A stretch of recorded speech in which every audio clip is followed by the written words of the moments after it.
Bang! Neevesknives. I'm Jared, and we are live, ladies and gentlemen, live on Neevesknives. How's everybody doing after Thanksgiving holiday? Happy Thanksgiving to everybody. Aaron, in the comments, he was talking about checking out a Mannix, and he was trying to decide between the FRN version and the G10 version, because the FRN version is S110V for like $120. The G10 one was S30V with G10 for like 110 or something like that. And I did hear that they were possibly I don't know if they have done it yet, or if they're gonna, or if there is some, I don't know. But in the past, they were always pinned, the FRN ones. So you couldn't switch scales. That was the biggest thing. So like that's why everybody really liked the G10 ones, because then you had the opportunities to upgrade. Supposedly they were gonna replace the pins and start putting in screws, but I don't know if they ever have, if there's any on the shelves, but I haven't personally seen any with screws yet. Not that weren't custom done. So that's the biggest reason why you'd maybe want to get the G10 ones, if you even give a shit about changing your scales up, because the FRN model is badass. It's super lightweight. So there's a reason, if you're getting it for that reason, you're not going to want to change the scales, because it's perfect. It's got this super toughness that's mega lightweight. Like unlike like the Bug Out and the Hogue Deca, which is super lightweight but doesn't, they feel flimsy. The Mannix feels super lightweight but super tough.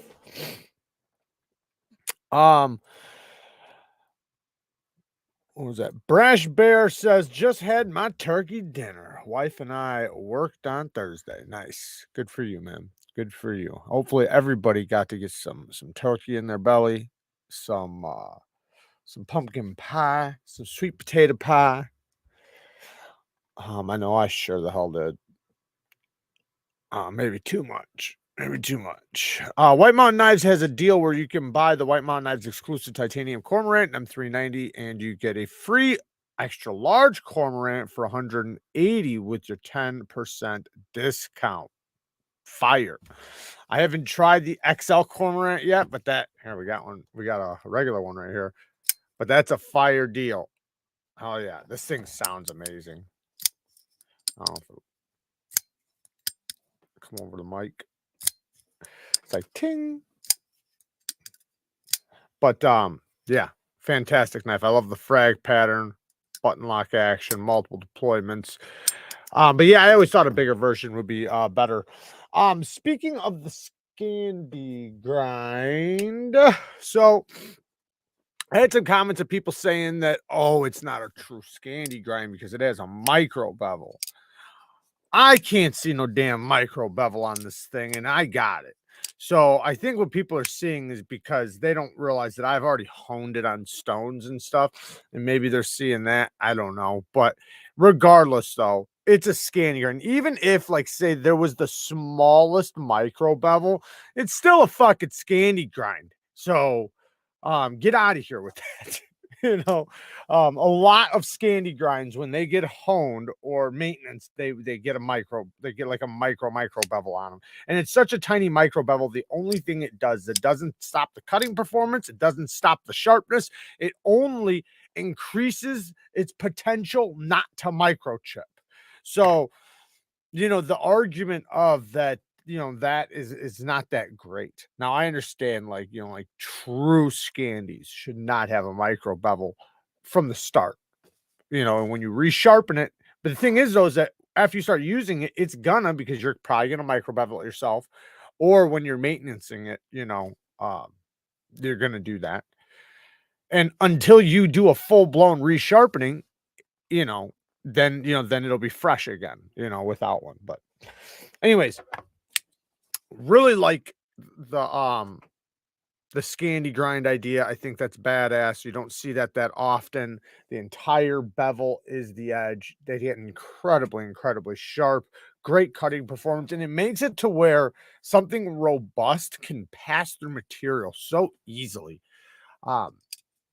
And especially for, like, outdoor stuff, it's going to be great. Now, like I argued in my video, I do think that this thing could be bigger. A little bit broader in the handle, a little bit broader blade. That would take this thing over the top, because When you're dealing with any type of knife that's meant for wood, ergonomics is the most important. What's up, Backpack? Backpack B's in the house. Definitely go and subscribe to his channel. Cormorant XL has a 3.5-inch blade. Sweet. Sounds good. That ain't XL, he says. Well, it's XL compared to the what this one was. Let's measure what this one is really quick. This one's probably 3 inches. Yeah. Yeah. Basically 3 inches. So you get an extra 1/2 inch, which will give you another 1/2 inch in the handle, if not 3/4 in the handle. So you're gonna get about an extra 1.25 inches out of the entire knife, probably.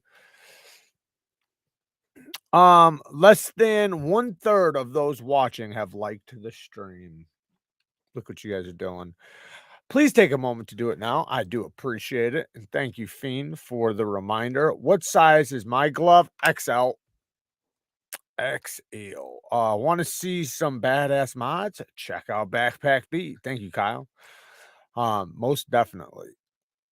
What's up, fuckers? What's up, Instant Addiction? Bees Blades is in the house. Shout out to Bees Blades, another channel. Go check out. Evening, everyone. I could go for another 1.25 inches. He always wants an extra 1.25 inches, by the way. So let's just put that out there. I got my like in. First thing you got to do. Thank you, man. That's so true. As soon as you pop in, hit the damn like button. It just works out better that way. So I got something in the background. We're gonna pop in really quick. Here's Bees Blades channel. Definitely go and subscribe to him for sure. It is some watches. So, but they're not just any watch. Now, the thing with these is that these are, which is very rare. I need you guys to understand. The reason why I'm even talking about these is because this is a rare thing. They're assembled in America. Okay. You don't really see watches made in America. Now, yes, the movement is made in Japan. They also have Swiss made ones. So they got some no BS Swiss ones too. But anything Swiss, that's going to be top of the line. It's going to be a little bit more money. But they have Japanese movements where it's assembled in the USA, which is pretty damn good. Starting from, for this one in particular, the D5, you can get the D5 for $5.99 or the D4 for $3.39. So pretty damn cool.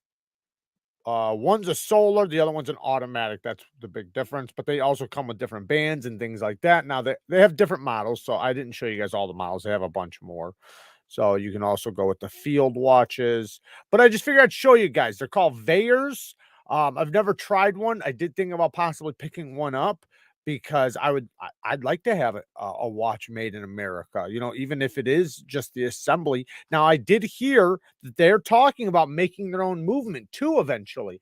I don't know how far away that is or anything like that, but it's just something I heard.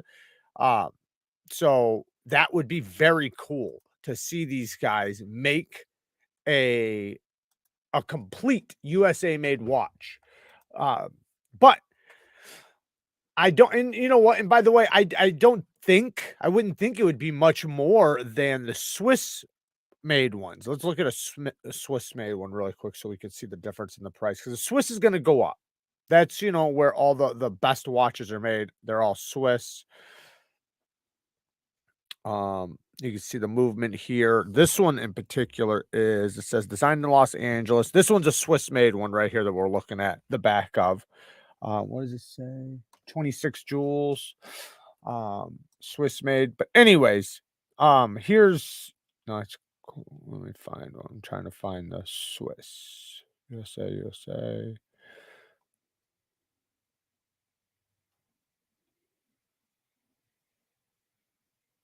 Why am I? Oh, I think you. All right here. All right here. So here's a Swiss automatic. So you're talking anywhere from about $700 is where they start. I think they max out about $1,000 for these guys. But figured I'd show you guys. I thought it was pretty cool. Veyer watches. That's awesome. I'd like to see more stuff like that. Now, I recently picked up a new jacket from Thursday. I'm sure you guys know Thursday Boots. So what I did was I wanted a new coat, a new jacket, basically. So I wish it was made in America. It's not. I'm not sure exactly where it's made. Probably maybe Mexico or something. I'm not positive. Come on. But I picked up. Let me let you guys in really quick.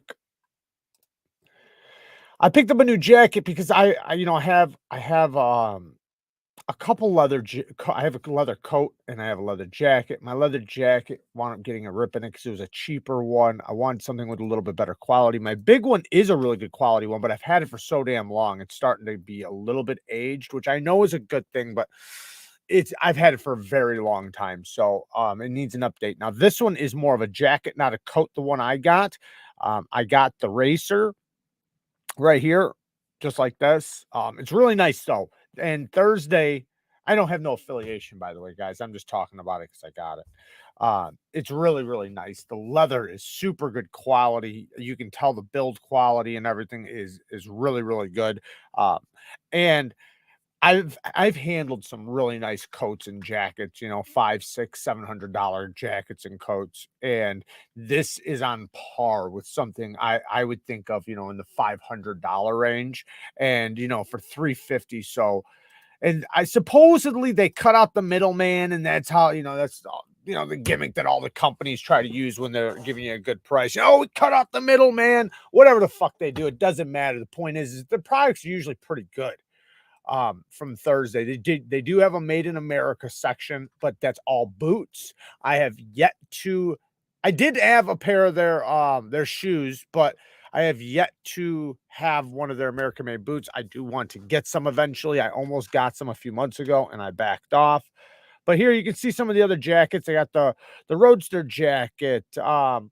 Here's another racers because they have different kinds of the racer, which is really nice. The one I have is more of this one right here. It's the tobacco. It's like a suede tobacco. It's really nice, man. The leather's nice and thick, nice and heavy. It's heavier than it looks in the picture, just by, you know, by a little bit. These are really nice. I love bomber jackets. They're calling it flight jackets, but bomber jackets, flight jackets. Those are really, really nice. These are going to be a little bit more heavier though, which would be better for the winter. Here you guys go. These are some. I think the president here is a USA made boot.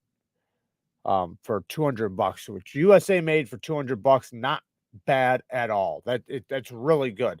USA made for 200 bucks, not too bad. If anyone wants to check out the jackets, thank you. Thank you very much, Roaster.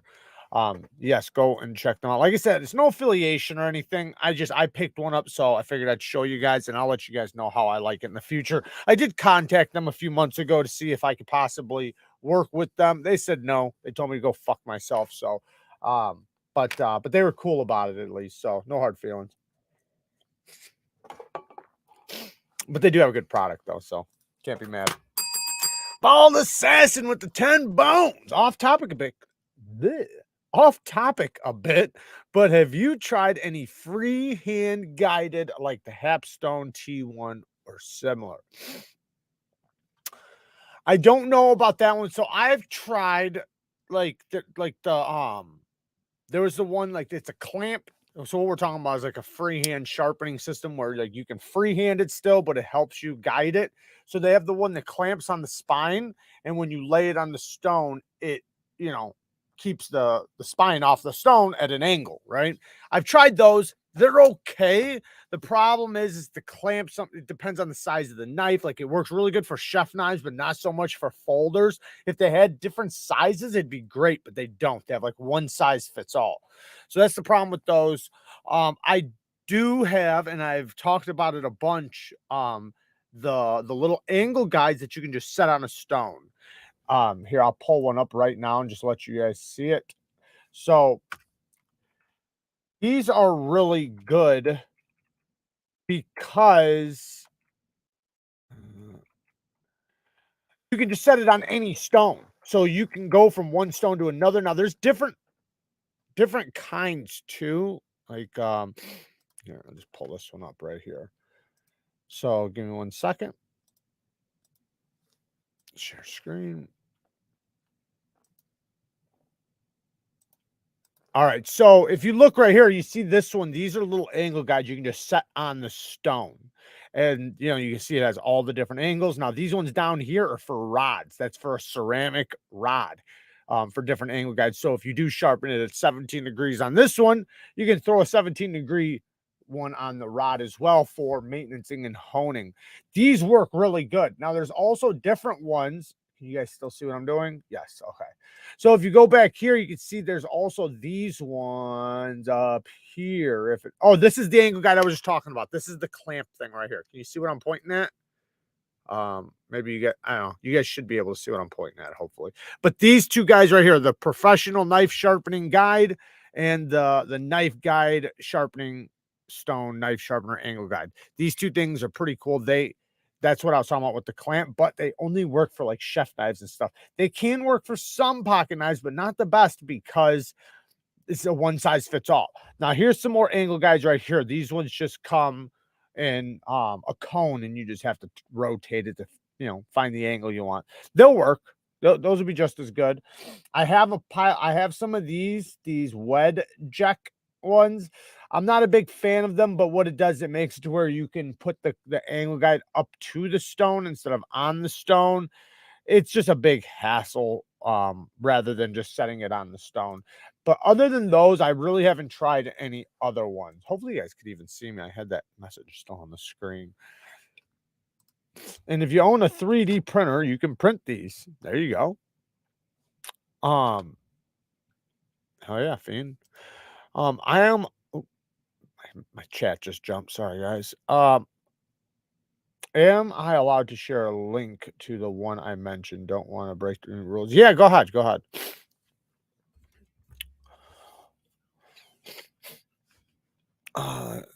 Make sure everyone is following John Evans' channel. Yes, go and follow John Evans' channel as well. I forget sometimes that he's got a channel. I know it sounds like a dickhead thing to say, but there's so many channels that, you know, sometimes you forget that somebody's got a channel, because he hasn't had a channel for a super long time. So, you know, give me some credit, guys. Damn it. Give me some credit. Only if you're a mod. Yeah, I don't know. Yeah, you might not be able to you can try to put it in. It might not allow you to, but try to put one in. If it doesn't allow you, then send it to me on Instagram or something. If you haven't, yeah, send it to me on Instagram.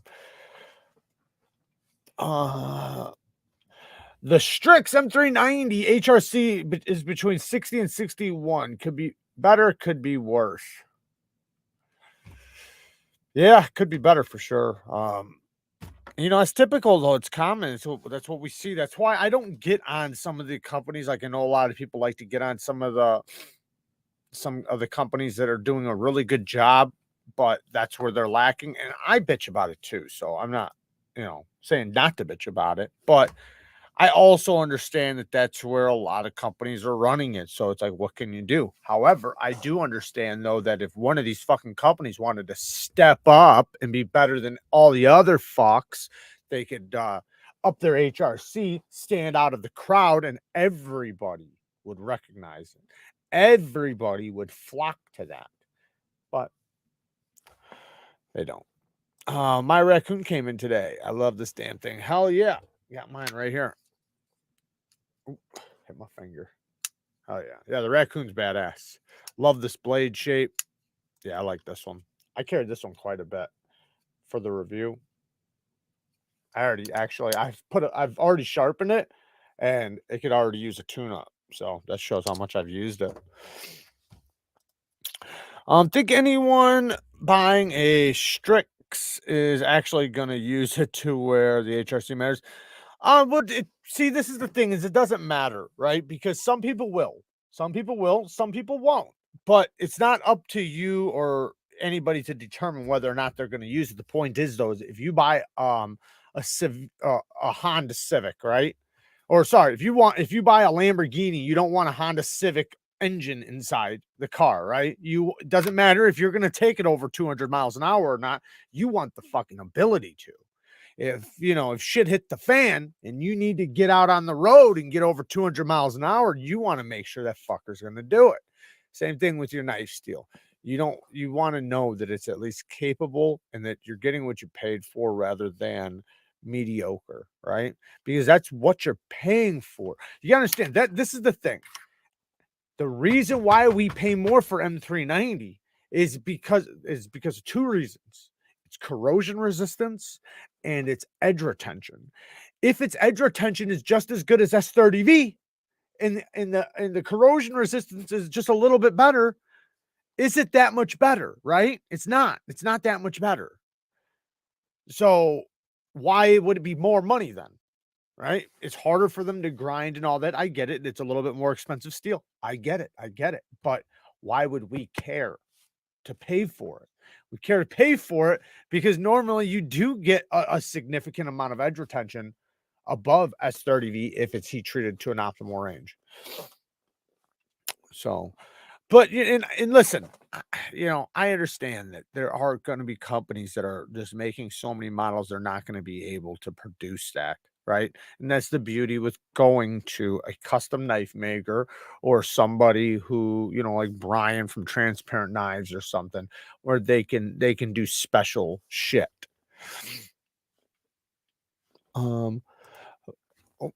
I agree, Neves, but until we stop buying subpar knives, nothing will change. Yeah, see, I agree and disagree. So they're gonna feel it no matter what because, like, they want to sell as many as possible, and I do get what you're saying. But I do think there are people that are not buying it, and and I think they know that because I'm sure they're gonna listen. And the longer it goes on, the longer channels keep on talking about and speaking about it, the more the community is going to keep speaking about it, the more the company's going to keep hearing about it, then they will, they'll get it right. They'll wind up changing shit because they want to stay on the good side of the community. They want to be a fan favorite. So it's kind of like this right now. If one of the companies that are trying to think about this, I could name a few companies, but let's say one of the companies that are a good company, but you would never say they're the best, right? You would never say they're the best, but they're decent, right? If all of a sudden they started running their M390 at 63, 64, right? And consistently, they started running, their other steels at optimal ranges and advertising the shit out of it. Imagine how much that would step them up and boost them up in the community. People would be screaming and raving about it and testing it. And if the performance was there, you'd see their knives selling out like crazy. And then that name would wind up becoming a more popular name. And when you talk about them, you're going to talk about them in a better light.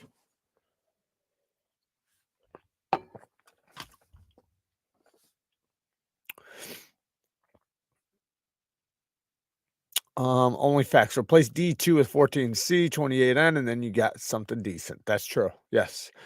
I agree. D2, in many cases has a little bit better edge retention when it's done right, but 14C is more rounded. That's what I love about it. And when I say better rounded, what that means is the corrosion resistance, the toughness, edge retention, and ease of sharpening. So it's easier to sharpen than D2, right? It doesn't hold an edge quite as long as D2 when D2's done well, right? If D2's not done well, yeah, it'll run circles around it. But considering they're both done well, it is a little bit better edge retention, but 14C is way easier to sharpen. It's way more responsive to stropping, like by far, way more. Like when you strop it, you can get the edge to come back way faster and better than with D2. It takes higher grit edges better. It takes low angle edges better. The sharpening, and I think that that's because of the toughness in 14C. 14C is an incredibly tough steel, like a super tough steel. So since it is so tough, you put them low angle edges on it, and it has the ability to hold that apex, really nice and fine, and take those ridiculously fine edges. Remember, AEBL was originally made for razor blades, so it was made for blades, but made for blades with super, super thin geometry and made to be heat treated in big batches. So it's easy for companies to heat treat, easy for companies to get right. You know, easy to sharpen, takes great edges. So, and D2, while it holds a good edge, it's not very corrosion resistant. So it's, you know, more prone to rust. It's not as easy to sharpen because of its large carbides. Um, it doesn't take a good fine edge or good, it can take a good low angle edge to some extent, but not like 14C. And it definitely does not take a good fine edge like 14C. It takes a good toothy edge. So lots of differences there. Completely different steels. Jared, I just bought a Kubik Kukri called the Destroyer in my Carta and D2 for 48 bucks on White Mountain Knives. Hell yeah. Sounds badass. Yeah, Kubi does a good job. I have not tried the Kukri, but I have seen it and it looks dope. It looks badass. Stone washing helps with corrosion. Yeah, stone washing can help. The worst is just bead blasting. Bead blasting, it's like it makes little pockets in the metal. And when you get done, you know, cutting something like say food or any type of um fruits, vegetables, things with, you know, acidicness in it or whatever, it can make it rust, or anything with moisture, salt water, stuff like that. It penetrates into the metal, into the pores of the bead blast, and it sits in there. So you have to be way more careful with it, dry it off a lot more, make sure it's dry, clean it a lot more when it's bead blasted. But yeah, stone washing definitely helps. Fine satins definitely help. The best is going to be a polish, but that also has its problems. Doesn't the VOSTEED kitchen knives come in 14C? No, they come in it's an AUS 10, I believe. It's AUS 10 or 10 or VG10. VG10. So VG10, AUS 10, and 10C are basically the same damn thing. But yeah, I think it's VG10. Which, by the way, is an amazing chef knife steel. VG10, it's a Japanese steel. It's really, really good for chef knives. Like that's probably it's where it's best suited is in chef knives. So that's a good steel for a chef knife. For me personally, anytime I look for a chef knife, I usually look for one in VG10 or like a carbon steel, but VG10, it's a stainless, so you know, you get the stainlessness from it if you don't want it to patina and stuff. Sometimes people like their chef knives to patina. What's up, EDC or EDC gear and pocket knives? Still in the hospital. I'm Napa, about 5 hours south of my house. I'm sorry to hear that, man. I hope everything's okay. Get better, man. That sucks. I want the Raptor from Off Grid Knives. Yeah, I bet you do. Bet you do. I got a new knife in. You guys are gonna see it tomorrow. The video will go up tomorrow. It's a little self-defense knife, but it's badass. I'm liking it. I'm liking it. It's very cool. Wait till you guys see it. It is super cool. It's not a fixed blade, it's a folder, but different, unique for sure. Wait till you guys see it. But this thing, the Raptor, though, yeah, it's pretty cool. I like it. The problem is it's sold out right now. I didn't know that when I posted the video. So my apologies for the video earlier that went up. I thought they were available, but they're not right now. So check that link in a few days. Maybe they'll be back in stock. But Off Grid does a really good job. And this thing is, yeah, it's a pretty cool knife. I got a VOSTEED chef knife and love it. Yeah, I love them too. We even bought like Kara's mom a set, the whole set. So for sure. I swear I'll turn this damn buster on people. Say hi to O-Tip and keep him in thoughts. Definitely did some more damage to the brain bucket. Okay. That sucks, man. Just want to plug one of my favorite EDCs, the Spyderco Delica is in VG10. Yes, it is. The but you can get the Delica in other steels too. And holy shit, who the fuck is in here? Super Steel Steve's in the house with the 5 bones. D2 is hot garbage. No such thing as good D2, just D2 that's less trash. That's hilarious and kind of hard to argue. I think D2 has a place because Yeah, I well, so I remember, and I know you remember, Steve. Everybody remembers this that's been in the community long enough. We were begging for D2.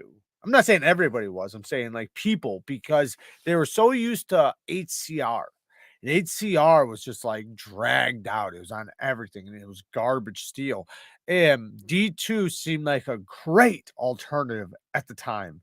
It seemed great. So everybody like raved for it until until the tests came out, until the studies came out, then we found out that it wasn't much better. Then though, some of the and also a lot of the companies were lying and bullshitting and full of shit, but then they stepped it up a little bit. They wound up doing a little bit better, some of the D2, but at first, man, it was just so bad. But still, though, yeah, it's not to me, I would like to see the companies start pushing away from that steel. And I'll be honest, I think the same thing kind of M390. If they're not going to do it well, right? If you're not going to be able to do it well, get away from it. Do a steel that you can do well. I would way rather have a steel, even if it's like a lesser steel, um, I would rather see that than better steel, if it's heat treated well. But, a lot of the companies, especially like with M390, a while back, it was a lot more expensive than it probably is now because there wasn't as much. Now there's so much M390. Every fucking company is got like, it seems like they have just like boatloads of it because that's all they use. And it's nice when you see a different steel, especially when they do it well. I'll be honest, I mean, I have you all right? I have seen a few companies starting to step it up, starting to use like S90V um and other steels. Paid 189 in 2018 for Lion Steel SR1. Hold on, not the dishwasher. My latest knife is an M390. Yeah, well, that's a lot of knives. I mean, my latest knife is 20 CV, same thing. You guys will see it tomorrow. Um, and yes, go check out Super Steel Steve on his majestic beard. There's the link. Um, what's going on? What's up, Demon? How you doing, brother? Is Kara dying in her game? I don't know, man. I hear her choking back there. So I don't know if she's choking in the game or if she's just choking in real life. Logical, that's funny. Maybe you can start the tradition. Jared, you get that new Tucson TS 376 yet? No, I did not. I did not wind up getting it. I got a couple other things though. You guys will see them tomorrow. One of them was pretty expensive, so yeah, like I said, you guys will see it tomorrow. Hopefully, if Shane's in here, don't fucking say nothing. Chuck it with the 5 bone. Still loving your Spidey Chef. I picked one up for 188 at Knife Ship for free. Nice, hell yeah. No, I like the Spidey Chef. No, it's a good knife. It's a solid knife. It's thin, full titanium. They do. I don't know about all of them, but mine has lock rock really bad. It's always had it though. I don't really give a fuck to be honest because it's not. It's not a knife I plan to be tough on. Right? I could probably fail it very easily. I'll say this though: it's not going to be damaged if I did spine whack it because it'll just fail. So it's not going to hurt the lock bar, but I'm not ever going to use it like that. And even if I was using it a little bit harder, I'm going to be squeezing the lock bar with my hand. So I'm not even that worried about it. And if I just check it lightly, like if I just grab it and go like this, it's nothing. There's no wiggle there. I have to give it a little bit of cranking. But if I crank it, I can feel that lock bar moving. But it's like I said, badass knife. Love it. Love how slim it is. I love using it. I love cutting with it. I love how smooth the action is. Very smooth. Is that the sexiest man on Insta? Oh, I thought you were talking about me. That you're talking about me. I see.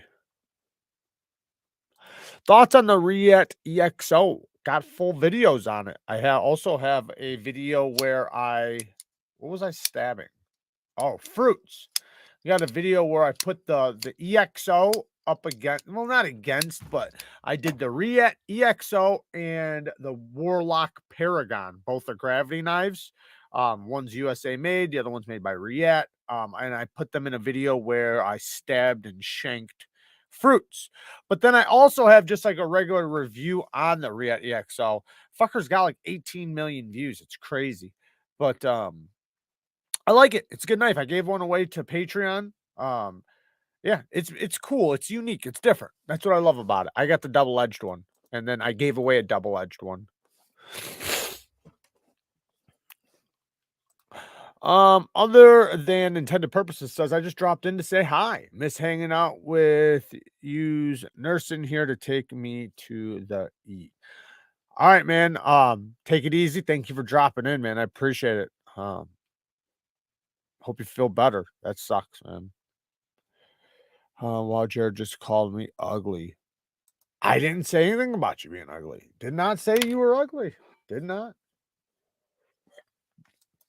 Wouldn't do that. Would not do that. Chuck it with the 2 bones. Is milled on the inside for weight? Is milled on the inside? No, it shouldn't be milled. Mine's not milled. You talking about the Spyderco? The chef? It's not milled. Mine are solid. Maybe I don't know. Mine aren't milled. Mine are solid. But it's it's slim though. The whole knife is slim. Like, yeah, the slabs of titanium are relatively thick, but to me, I still feel like it's somewhat of a lightweight knife. Yeah, it's not like a lightweight knife like you know, a bug out, but it's light enough to where it's good. You hope to customize it? Yeah, I'm sure that would be badass. You can see a lot of ones that have been customized on Knife Modders. Knife Modders has customized the fuck out of some chefs. I wouldn't touch a restone with a 20-foot pole. Restone? Huh. Hey, Zero, oh, it's not for me. So I've got a couple Spydercos here we can talk about too. I got the Capara. Shout out to the Capara. Badass. Love these micarta scales. Really good quality. Got these from Rip's Garage. Yeah, the Capara is badass, man. Gotta love it. And I got the micarta backspacer too from Rip's Garage.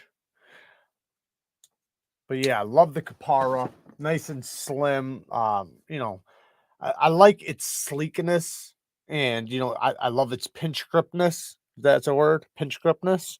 I can do detailing work. I can go around things really easily. Reverse grips are really good. Forward grips, like it's very ergonomic in a way, as in like being versatile. It's not going to be like the best in any one way, but it's good in them all, in all directions. I just got the bone handles from Riff's Garage. They're awesome. Nice. Hell yeah. Bone handles. Hell yeah. I only got one. I think.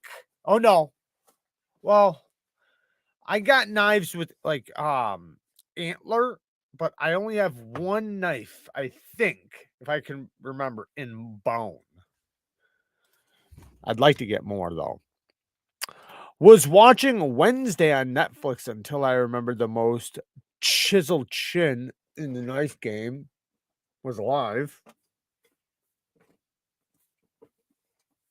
Just saying. Somebody, I don't know if that was you who left that comment. Somebody left a comment and said, man, your kid's chin would have like the most chiseled jaw or something. Me and Kara were cracking up.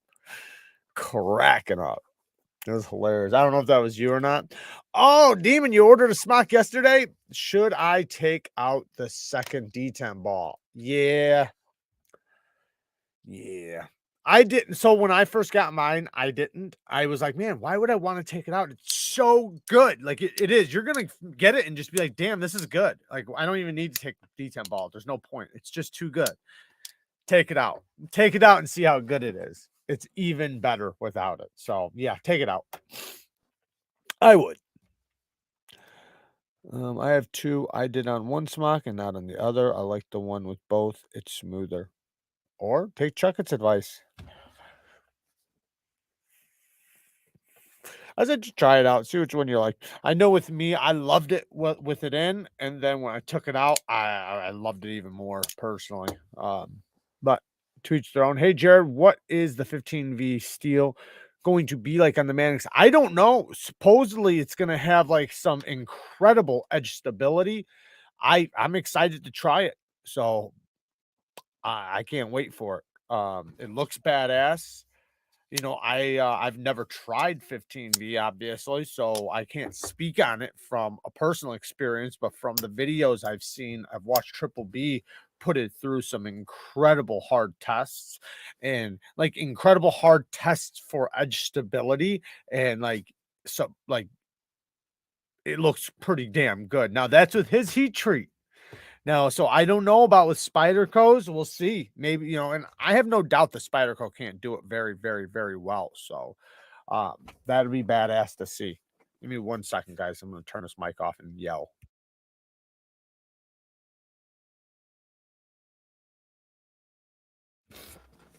But yeah, I'm excited to try it. Looks like it has a lot of potential. Yeah, cool thing is you can just put it back. You can always just put it back. That is what's dope about it. Yep. You don't have to leave it out or in. Anyone get I don't know what that is. I don't know what that's. Thank you. Is that a cold one?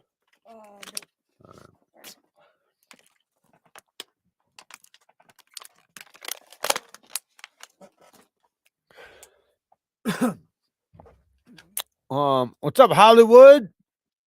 Oops, shucks. I'm going live now. I can't help it. I just don't have any other time. I'll listen in after.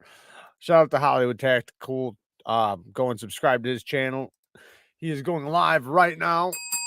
2 bones from Steve again. Spyderco is using Sean's heat treat. Yeah, that's what I heard. I know they're supposed to be using like his heat treat protocol, and I guess and that's what kind of what I meant. I guess I should have emphasized when I said that I have no doubt they're not going to do it really well because they're going to be using his, you know, his heat treat protocol or whatever, however the lingo goes. I'm not a heat treater, so, but yeah, it sounds great, and like I said, I have no doubt that they're not going to do it well because they do. That's one of the companies, you know, that they do it so good, and that's why you hear a lot of people rave about their heat treat. At least as far as the past 2-3 years goes, they have fucking just knocked it out of the park with their heat treats. I like even now when I think of steels and sharpening and testing edges and just edge retention, and when people ask me like what knife should I get, my brain always goes to Spyderco's. And the reason why isn't because like, oh, they're super ergonomic or anything like that. It's almost always just because of the heat treat. Because I know like when I sharpen and test their steels, it's always better than everything else. It's never not. Nothing ever beats them. Like I don't personally. The only thing I've ever had like that would stand up to them is like custom heat treats. But you can't really put that into consideration. Like when you're talking about Brian's or, you know, another custom heat treater, you can't really put that in the same box. But when you're talking about production knives, I never find any companies, not even American companies, none of them stand up to Spyderco. The only one I could say maybe like that touches it is like Medford's. Medford does a really good job. I'll give them credit. They do a really good job too. So the best D2 I've ever seen, which D2 shit, right? But the best D2 I've seen was from Medford and technically from Benchmade, which is pretty badass, but Medford. which is CPMD2, so it's a little bit different. I think the Benchmade's was CPMD2 as well. But as far as like the super steels go, and the steels that every fucking company just can't do well for some reason, it's like it's kind of weird too, because you would think that they would be able to get it right after so long, but I don't know. What do I know? I'm not a heat treater or anything, but I guess we just wish. But Spyderco does, and Spyderco kicks all the other companies' asses every fucking time. So when people ask me, like, oh, what knife should I get for this or whatever, my brain always goes to Spyderco, because I know at the very least they're gonna have good steel. They're not going to have to worry about it being chippy, or or not holding an edge, or not taking a great edge, because that's another thing. Like when you deburr, when you sharpen a Spyderco, their steel, when you sharpen them and you deburr them, it's so much different than other companies' same steel. Like say if it's M390 or 20 CV, or name the steel, the way it deburrs, the way it feels on the stone, all of that is completely different, and the results are the apex, and the sharpness is just like, it's stupid. They come out so sharp compared to some other companies. Like even when you have the best results from other companies, even when the best results from other companies, they still don't compare, like, to the level of sharpness and the way the apex comes out, which is usually because it's harder, right? It's harder. So like when you talk about deburring a steel, when it's harder, that burr pops off. So like when you have your apex, and you have your apex nice and clean, and you have the burr, which is a wire at the very tip of the apex that you have to cleanly get off in order to reveal a nice clean apex that's going to be razor sharp, you want that burr to come off quickly and efficiently. Maybe that's not the right word. You want it to cleanly come off nicely, whatever. But you don't want it to give you trouble, because the more trouble it gives you, the less likely that apex is going to be perfect, and the less likely you're not going to have, or you might wind up getting microchipping, and a lot of other things, or maybe some of the burr stays on there.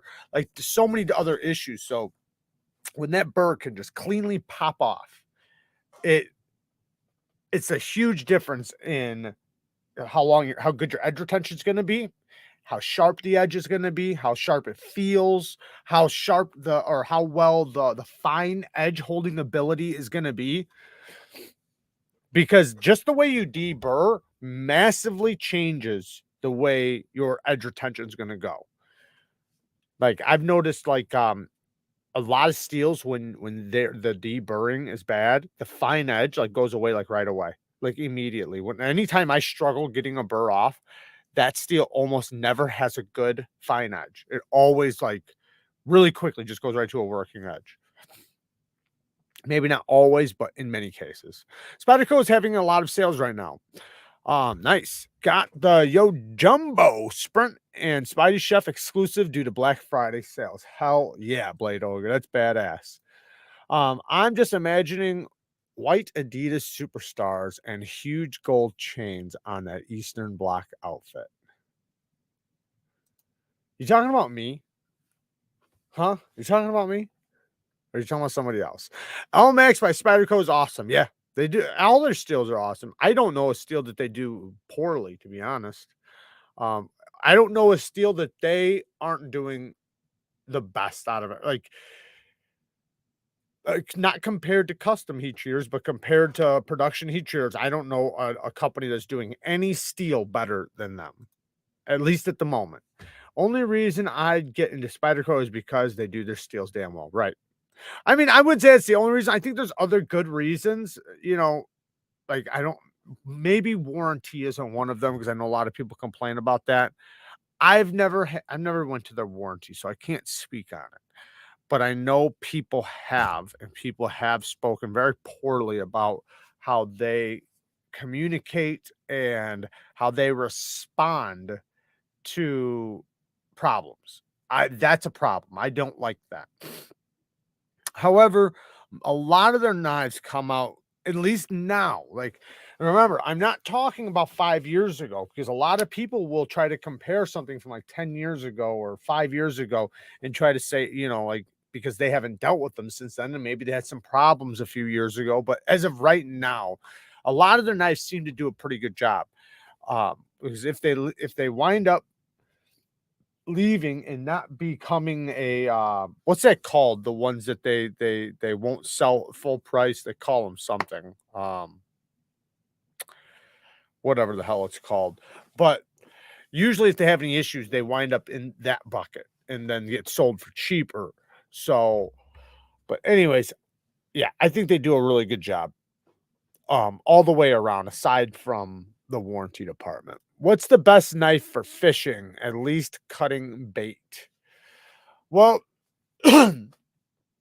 so a lot of people would say the Salt series knives, but if you're talking about like, so it's weird because for fishing you want a skinning knife, but if you're just talking about like just a good EDC knife that's good for fishing, so something that's going to be good in wet conditions, something good for cutting line and stuff like that, a good pocket knife.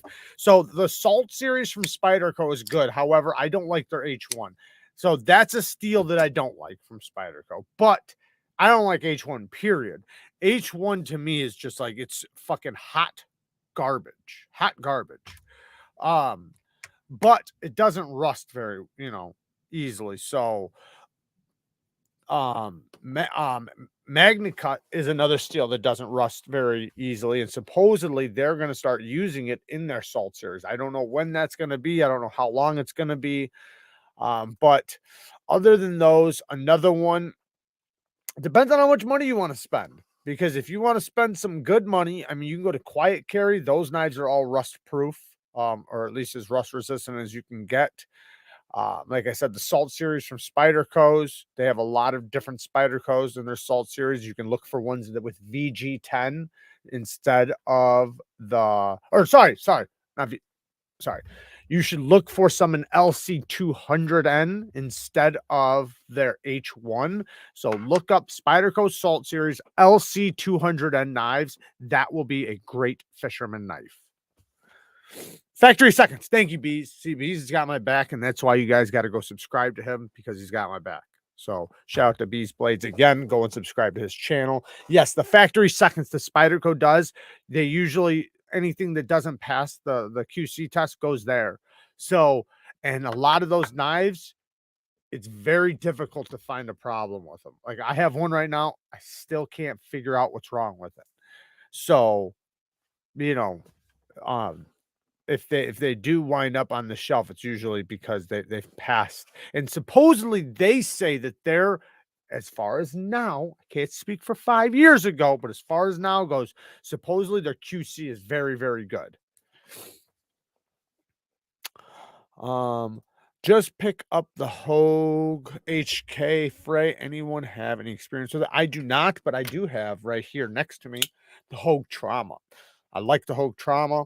It's badass. The only problem is it's not a problem, but the only thing that somebody would complain about, if you were going to complain about anything, is that it's N680 steel, which, I'm not mad at it, but I'd prefer a better steel. A lot of people, and I didn't know this, that N680 is like um a rescue steel, or like a steel that's used on a lot of rescue knives. I never knew that, but I guess, supposedly that's true. But it's not going to be a steel that's going to hold an edge for a crazy long time, but it's still an okay steel. It's just adequate. So I'm not mad at it. And you got the seatbelt cutter that's on a double detent.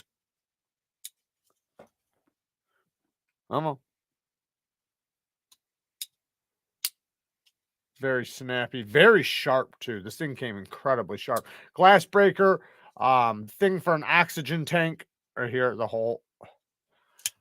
And it's got a nice big stop pin. The lockup's rock solid. The ergos are really good. I like that knife a lot from Hogue. Oh, I also have another Hogue right here, K320. That's another good one. I wish the hole was bigger on this. They have a 20 CV version. This is the S30V version. Now they have an aluminum handle version with S30V, and then they have a 20 CV version with carbon fiber. Looks really nice, but it is a lot more expensive. Like it's an extra $100. Demonic, there are crazy amounts of aftermarket parts for the smock checkout. Yeah, there's a lot of stuff for the smock for sure. I recall that Spyderco's warranty service is very prideful when you call it. They actively try not to take back a faulty knife and look for a reason to nullify the warranty by user error. Right.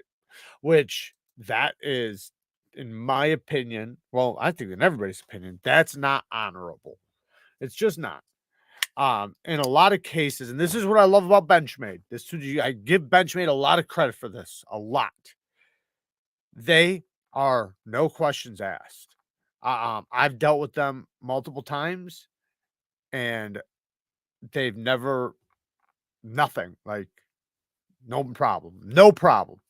And sometimes like it's no questions asked. Like it's just like the only question they're gonna have is like the model and stuff like that, so they can give you the right parts. But you know, that's what you want to see. You don't want to. You don't ever want to feel like you're going to be blamed for something. It's a tool. It's a fucking tool. Shit happens. Whether it's the company or you, shit happens. Who cares? Fucking, I need a new screw, or you know, the scales are off. Can I, you know, like, or this thing's fucked up. Okay, send it back. We'll send you a different one. You have a fucking knife shop. You have plenty of them. Come on, like, let's be fucking real.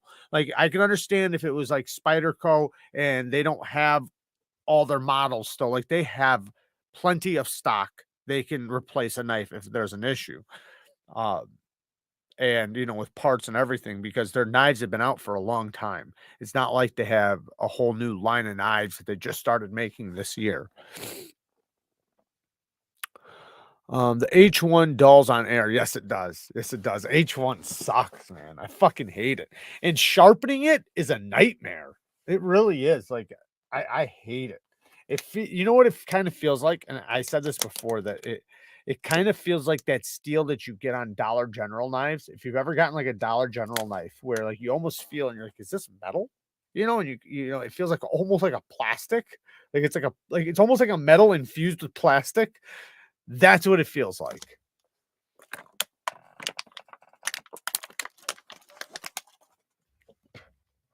I don't like Spyderco H1 either. The LC200N is decent. Yeah, the LC200N is great. I like their LC200N. No problems with that. I mean, it's not going to hold an edge, you know, like, you know, 20 CV or whatever, but it's going to hold a good edge, especially better than better than H1. You know, it'll probably be like, if you had to compare LC200N, I would say it's going to hold an edge, you know, similar to like 154 CM. I don't think you're going to see too much, you know, of a difference. You know, better or worse. Thoughts on 3V? Two bones from Ian. Thank you, man. Thoughts on the 3V Tie 80 20.5. So I haven't tried their 3V, and I don't want to hold it against them, the problems I had with their OS 10. As you guys know, or some of you guys know, I had some serious issues with their OS 10. And not just me, multiple other people, and I had multiple experiences with it. And so it wasn't like it was just one. I dealt with like 3 or 4 of them were really bad. Other friends, people contacting me, having the same issues I was having, and like serious issues, like not, you know, nothing like small, like really serious issues with the steel. But that, I think, and I don't want to, you know, get them off the, you know, like take anything away from it, but, you know, being bad, because it was, but it might have been because they were rushing to get to Blade Show that time, and it was their first batch and it was from Taiwan. Maybe they were being rushed and they fucked up the heat treat on a lot of blades, and just a lot of them got out there. I don't know. Supposedly it's better now. Supposedly it's not as bad as it was. And the last one I did sharpen, it wasn't as bad as all the other ones that I had tried. Now the 3V I haven't tried, so I can't speak on it. So I don't know how well they're doing it. Hopefully they're doing a good job with it, but I don't know personally. And like I said, I'm not going to hold it against them what happened with the OS 10, and I'm sure their OS 10 now is better because the stuff that I'm talking about is from the first batch. Whatever happened to LC200N? It seemed like a home run steal, and then they stopped running it on new knives. M390 stole the show, right? M390 definitely stole the show, and yeah, I wouldn't mind seeing more LC200N on knives. I think Vanex would be another one to see, you know, like Quiet Carry, you know, they use the LC200N on their liners and use the Vanex on their blades. That's nice. I'd like to see more of that. What about Buck's heat treat? I want to know what I like, but Buck does a damn good job. It's just that all right, so they're doing a lot of simple steels. That's the thing. Yes, I know they do S30V sometimes. They have special knives in S30V and they do a good job. But where their best heat treat is like on their 420HC, their 440C, and stuff like that. Mostly their 420HC, which I'll be honest, yes, it's very, very good for that steel. It's going to perform even better. Like if you have two steels, both 420HC, and one's, you know, from Buck or the Boss heat treat, and the other one's not. Yeah, the Buck's going to win. The Buck's going to outperform. It does. They do a really good job with it. They've been doing it for a long time, and they, you know, they're doing it well. As far as their S30V goes, they're doing that well too, but they're not doing like a lot of different steels. They're not sitting there, you know, branching out, and maybe that's a good thing. You know, I'm not saying that that's a bad thing because, you know, maybe that's why other companies might do a little bit more of a shit job is because they branch out too much. I don't know. But Boss Heat Treat does a good job. Buck does a good job. I just don't like that they're still using such a simple steel on modern knives. That steel should be long gone.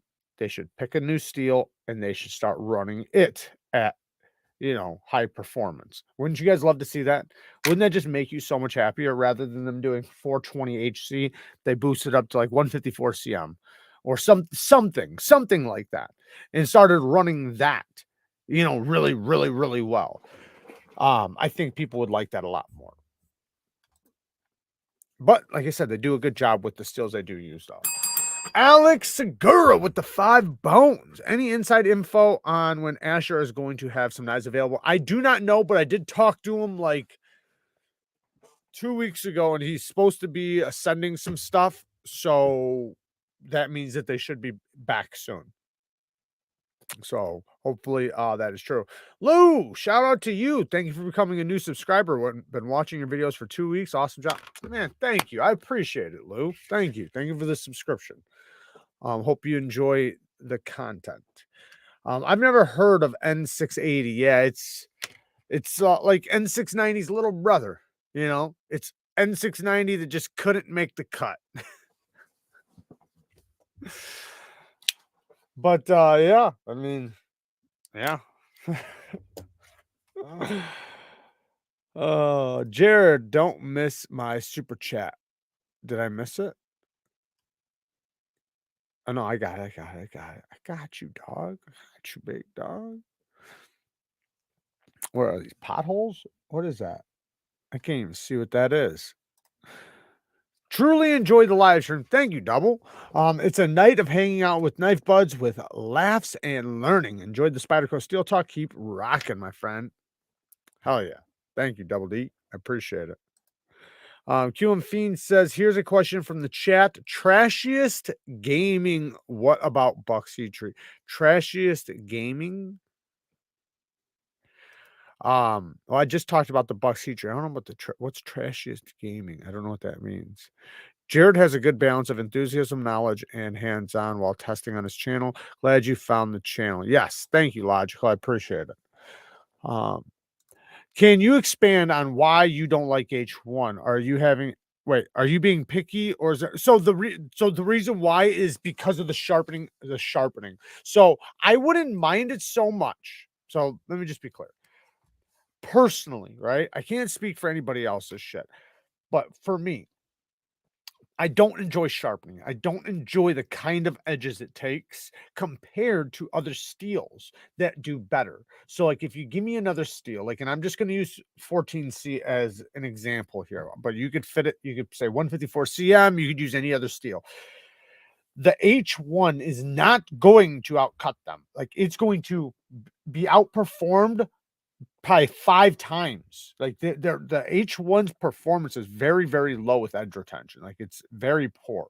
So your edge is gonna go dull very quickly. Well, now you're gonna have to resharpen it. And sharpening it, it's not a great steel to sharpen. It doesn't feel good on the stone. Deburring it, can have issues. It's kind of soft. Like I said, it's sometimes it feels like a plasticky steel. And I know that's hard to understand, but like a steel, think of a steel, like a good heat treated steel is like glass, right? When you're sharpening it, it should be so hard that it has the ability to have hard angles and hard edges, when you're sharpening it to get that apex nice and fine. It shouldn't feel like Play-Doh or wood or things like that or plastic, right? And when sharpening it, it just kind of has that feeling. Then, when you do get it sharp, right? It's not going to hold the edge. It's not. It's just not going to. So, and if it's serrated, you're going to be fucking constantly sharpening that. Like, it just, to me, I think that there's so many other steels that will fit that market way better. That's it. So, like, if somebody's asking me for an outdoor steel, or sorry, not outdoor, like a fisherman steel, a boating steel, something for out in the boat, I would say get LC200N. Takes a good edge. It's easy to sharpen. Takes a really, really good edge. Takes a fine edge, and it holds a good edge. And it's just as corrosion resistant. So why would you recommend something that's suboptimal or is poor versus something else? That's the reason why. Like, if LC200N didn't exist, or in Vanax didn't exist, and I'd probably recommend like 14C or something, or VG10 or something like that, and 690. Do you make biscuits and gravy on the daily basis?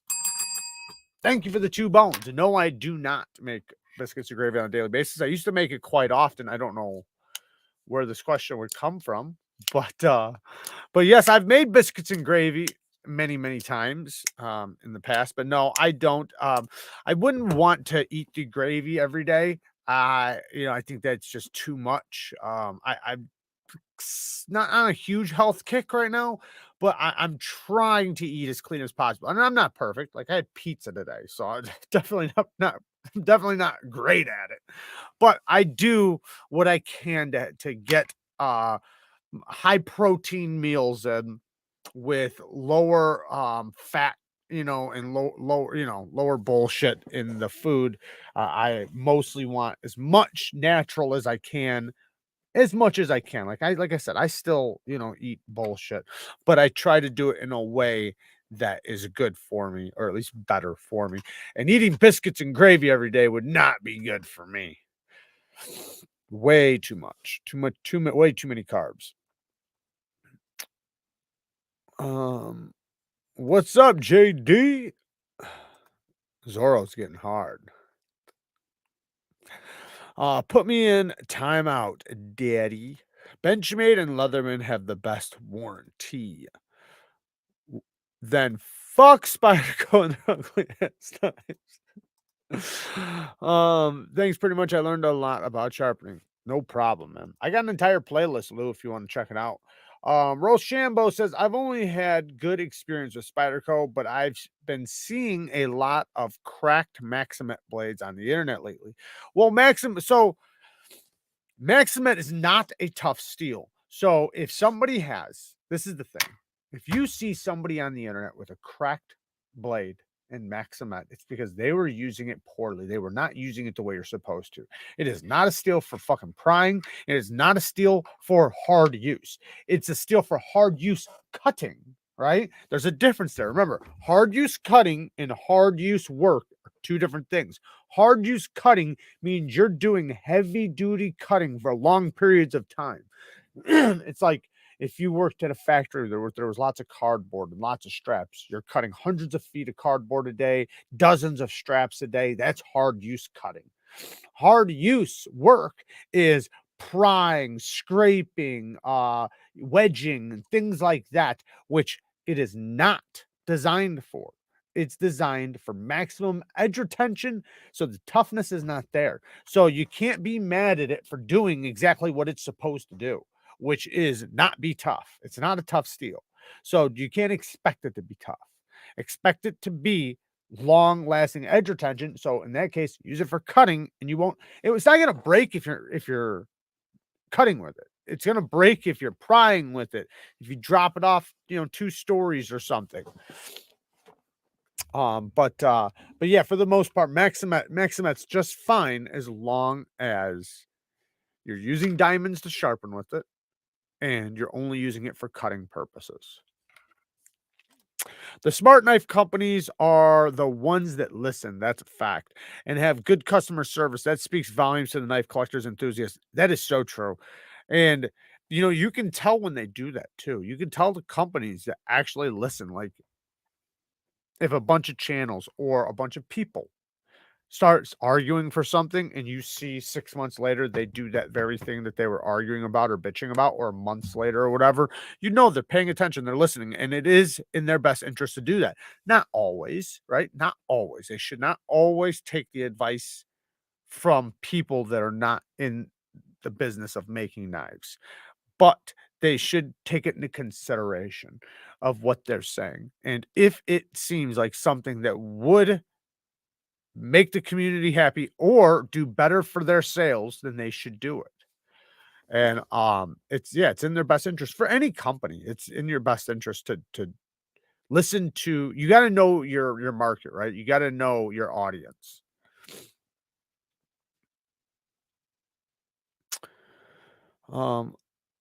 H1 sharpens just fine on the both. I bet that's a fact. Harbor Freight hacksaw blade steel. Biscuits and gravy is the bomb. Yes, it is. Yes, it is. I can make some badass biscuits and gravy, by the way. Some fire biscuits and gravy. What is the best steel to decapitate somebody? I would say probably it depends. It depends. But a lot of people are going to argue probably like a 3V or something because it'd be a nice fixed blade steel. So I think I'm personally going to go with crew wear. So I would say crew wear, but a lot of people would probably say 3V. You could also argue a couple other steels as well. I have a Dalica in mint condition and haven't even popped it out of the blister pack yet. Sharpen it. You'll know what H1 feels like to sharpen because that's it. The Dalica is like that metal that it's made out of. That's what H1 feels like. If someone has a bad experience with a knife company, you'll hear about it a lot. Bad word spreads quicker. Yes, it does. That's true. That's true. Brian from Transparent Knives tested the 80/20.5 and 3V within optimal HRC range. Nice. Like I said, I didn't want to speak on it because I have not dealt with them. I have no idea. I haven't had one in. I haven't tested. I haven't sharpened one. So, speaking of customer service, has the worst experience with wait, hold on a second. Speaking of customer service, has the worst experience with Kaiser customer service. I have not had a bad problem with Kaiser's customer service. So I've heard other people say they've had issues contacting them, but then I've also had them come right back to me a week later and say that they replaced the knife. So I would say it's good to know how to get in contact with them, I guess, probably on Instagram. That'd probably be the best way. And listen, sometimes it's good to, and I know that this seems stupid. But what I was gonna say is that to go on their site and see the people that they're tagging in the their thing, not like other channels, but like actual people, because a lot of times those are people that work for them and you can get in contact with them. But yeah, I've never had a problem with them. They're usually pretty good because they usually just replace it. When you have an issue, that's usually what they do. They just replace it and they let you keep the old one. They almost never make you return it. So Formula One coming in hot with the 2 bones. Boink. Thank you for the 2 bones, man. I appreciate it. Maybe someday it'll be worth $1.50 new in box. Exactly. You can maybe make 50 cents on it. Their 3V holds a seriously sharp fine edge, hair splitting for sure. Thank you, US Patriot. Appreciate the comment. Like I said, I have not tried it, so it could be great. And I that's why also I don't want to try to compare their OS 10 or my experience with their OS 10, because even after that, I did wind up getting some that was better and good, but it was from further away batches, probably 3 batches in. I don't know, maybe more. But yeah. So, and like I said, I honestly think that it was because they were trying to make it to Blade Show. So I think that he was pushing, because they were made in Taiwan. I think he was pushing that factory hard and trying to rush them, and maybe they were trying to, do what he wanted and rushed it, and that's what happens when you do that. Jared, have you seen the new Tucson TS 142? If not, can you Google it? It's phenomenal. Let's check it out.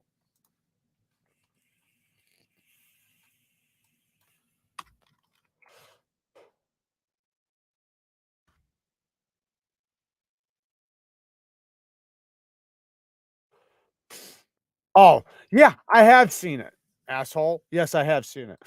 Dan, I wanted that knife so bad, but I'm so pissed off at Mazwan Mokhtar for doing that damn pivot collar. I refuse. Trust me, man. I want that one so bad. I love the way that one looks. I absolutely love the way it looks. I do agree. It looks phenomenal, and I want it bad. It's my favorite looking favorite looking Tucson ever, but I refuse to get another one of those pivot collars. Refuse. That pivot collar is the ugliest fucking pivot collar I've ever seen in my life. I don't know why they would do that. So until they change it, I'm not buying another one. At least from Mazwan Mokhtar. Man, Jared is so far behind. Damn it. I'm sorry, guys. All right. So I am skipping forward because I just got notified that I am so far behind. Maurice coming in hot with the 5 bones. What's up, brother? I just purchased a Sativian ST133 using your link. You are the man, Maurice. Hell yeah. Yes. Thank you.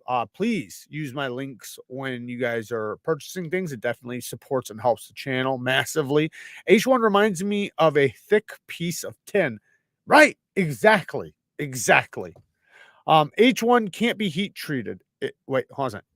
H1 can't be heat treated. It work hardens, but still never gets to an optimal HRC. Right there.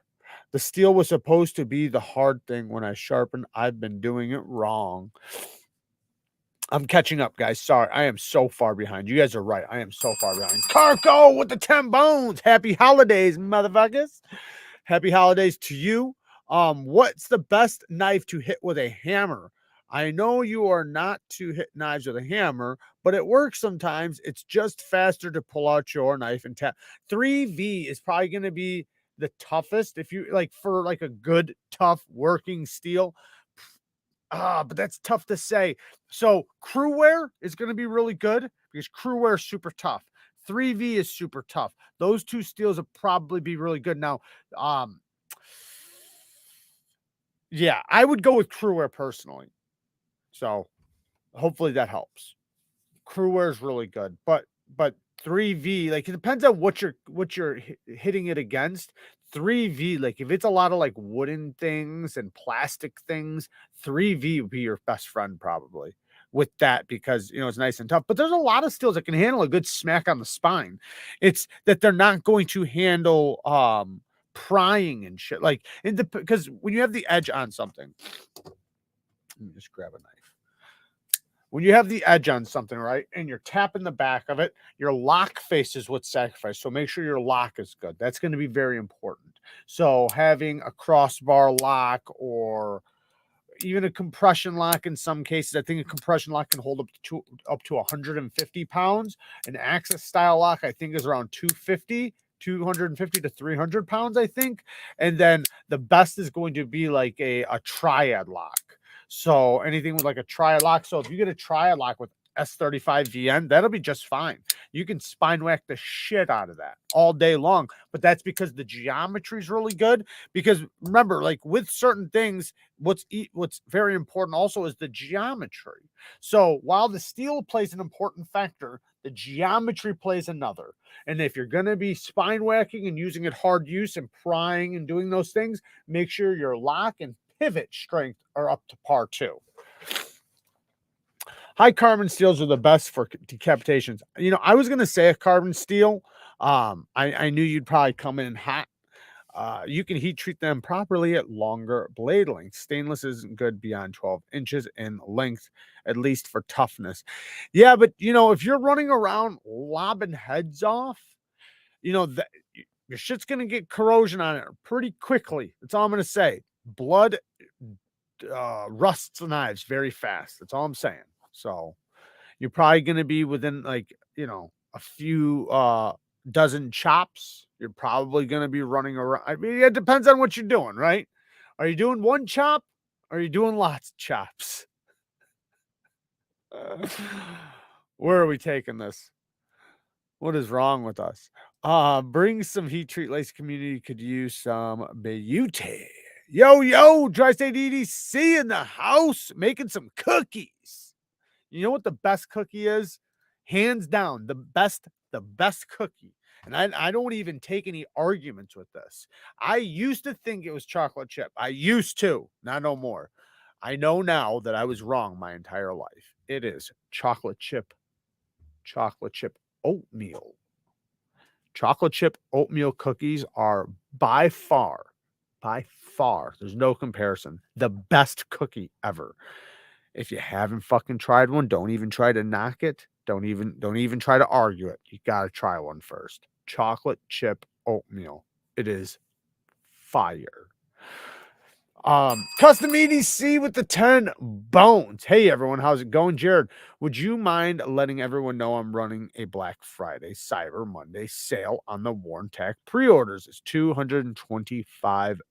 So you guys already read it. I guess I don't have to repeat it again. But Custom EDC Knives is running a Black Friday sale on his Warntech pre-orders. So if you look up the Warntech you can get it on pre-order, and he's doing a sale for $225. That's like $25 less than a normal, which is another good deal. So he's been lowering the price. There's no reason why he shouldn't hopefully get this going, because it is a badass knife. It's a great knife. So and for $225, it's damn sure worth that. Dennis with the 5 bones. Hey, buddy, just wanted to share the love. There's a PM2 and S90V on DLT for 140 bones. Have you seen it? I have not. A PM2. That's badass. It must be. So I'm guessing it's a Black Friday sale. That's awesome. Fuck yeah. And if you guys want to try S90V done well, there you go. Because a lot of S90V you try it's not good. Like it's good, but it's not what it could be. And that's the point. I think a lot of the steels that we try, we never really get to try them at their potential. But if you do Spyderco's S90V, you'll get a taste. 10V. I love 10V. 10V is very similar to K390, and I love K390. I have some 10V and K390, and I love them both. My 10V is not ran as well as my K390, so I can tell there's a huge difference in them. If I had the 10V from like Spyderco, I think it'd be even better. But my K390 is from Spyderco, so M4 is tough. M4 is tough. That too sounds beautiful, but that stinking pivot collar is it's so atrocious. You're so right, man. It's blasphemy. Terry says if you want to hit it with a hammer, I would carry a bushcraft knife and try to use a coated or rubber mallet to hit it. Treat it like you are batoning wood.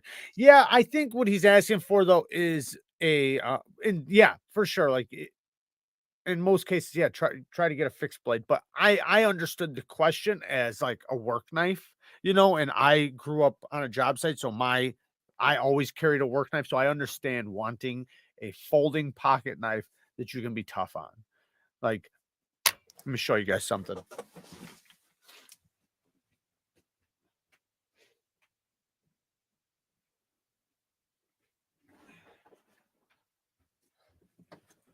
I love this backpack. This is such a badass backpack right here. Dopest backpack ever. Love this thing. Shout out to Mr. Amazing. So give me 1 second here. I'll find it. I have a knife here somewhere. Not those ones. There. I don't remember where I put it, so hang on.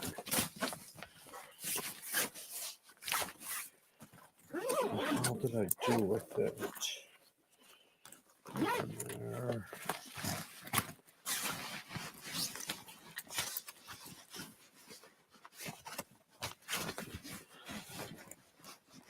I want to show you guys it because my cousin was using it for construction. Now I can't find the damn thing. I got it somewhere.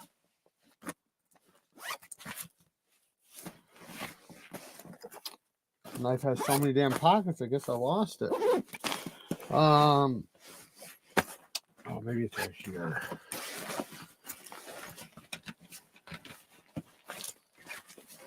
Sorry, guys. All right. I mean, did I leave it there? I didn't think so. I guess maybe I left it there and I didn't grab it. Sorry, guys. Anyways, fuck, man. All that for nothing. This knife it looked like it was like pushed through a grinder. The tip is like just rolled over because he was using it like a fucking screwdriver, and like the whole tip was just completely rolled over. The edge is chipped as shit. But that's the way you use a knife on the job site. Like, you use a utility blade for like when you need to score things and cut things on like like on aluminum, vinyl, plastic, concrete. When you need to score things on those types of things. But you use your pocket knife for so much more than just cutting. You use it to wedge things. You use it to hold things. You use it to stab things in place. You use it to do light batoning. You use it to picket things. You use it for light duty prying and cutting and slicing and cutting straps and ropes and twine and shit like that, because you use twine, ropes and stuff every single day. So you're always cutting them off or cutting them, period, or straps and all kinds of stuff. So having a tough folding knife is a must, in my opinion, if you work in construction. If you don't have one and you've been getting by with just your utility blade, good for you. But if you had a good pocket knife, even like a good Leatherman or something, like a lot of guys carry those because they have tools and the blade. JD for EDC with the 2 bones, double stuffed Oreo for the win. Fuck that single stuff shit. There is the S90V Knife Joy. Yeah. Next time, don't link that shit though, because I'm not affiliated with Knife Joy, by the way, Zeroaster. Because if I'm linking shit for them, then they have no reason to ever give me an affiliate. Not the dopest bag ever, I promise. What? Not the dopest bag ever, I promise. Hershey Supply Company. But no, yeah, I don't care. I don't mind sometimes, like throwing up a link for some shit, but I don't like to link companies that I am trying to get affiliate links with that aren't giving me one. And the reason why is because the reason why they would want to give me one is so that I will link them. But if I'm already doing that, there's no reason for them to ever work with me. There's no reason for them to ever give me an affiliate or anything like that. And I'm not asking for them to send me anything, so it would just be like an affiliate link or something. And if they did send stuff, that'd be cool too. But I tried to only link stuff that I'm affiliated with. That way they're incentivized to work with us, right? I know it kind of sounds bad in some ways, but remember, when I say that too, that also means like in many cases I'm not affiliated at all. Like I won't make a penny. The point is that they work with me though, right? Like maybe they'll send a knife here and there, or maybe, they'll send a giveaway something, or something like that. Like, just some sort of working together in some way, shape, or form, right? But if I get 0 messages, right, they won't even talk to me. I'm not gonna sit there and link their shit, right? They won't even talk to me. But I hope you guys understand. Like, I'm not trying to be a dick or anything. It's just, I have to think about it in sometimes that way in order to run it in a fashion to where it is good for the channel. Are you working with DLT? I want to. I'm not working with DLT. They so far they haven't answered me. But I hopefully in the future I want to. I really do. I want to. I want to work with all the companies. I really try to get a hold of all the companies. Like I try everything possible to get a hold of every single USA company, every single knife dealer, every single one I try. So at the end of the day, whether they answer or not, and I'm not talking about like just once or twice. Like there's times where like I'll be trying to get hold of them for like 6 months to the point to where I'll wind up calling them on the phone. So, and sometimes it's just, like you wind up in their spam or they don't see it. Like I had the other day, somebody finally messaged me back. It was like, oh man, I'm sorry. We had our social media person and they quit on us like 3 months ago and we haven't been able to do much. And I understand that. I'm not mad at it. There's no hard feelings whatsoever. I completely get it when, it takes you 6 months to see a message from somebody that you never knew. Right. But afterwards, like after you get in contact with them, like it's up to them whether or not they work with you or not, if they wind up responding to you. Sometimes though, they avoid you. And I've had that too. I've had that where they literally will avoid me like the plague. And I'm not saying I blame them, but I just prefer no. Like I said Thursday earlier, right? You guys seen I showed the Thursday thing. I talked to them. They said no to me. They said no. I still showed their thing. At least they had the balls to talk to me. T Murray with the 5 bones. What angle and finish grit would you put on a Keen S35 VN? I would put the Keen and S35 VN. I would put 17 degrees per side is 600 grit. You could go to 15 degrees per side if you want it extra slicey, but be careful next to the plunge grind because the Keen has a little bit of sharpening before you hit the plunge grind, but not a lot. So if it's your first edge, you could do a 15 degree, but just to be safe, do 17 degrees per side at 600 grit. Don't go above 600 grit though. 600 grit is going to be your stopping point, and I think you'll be very happy with that edge.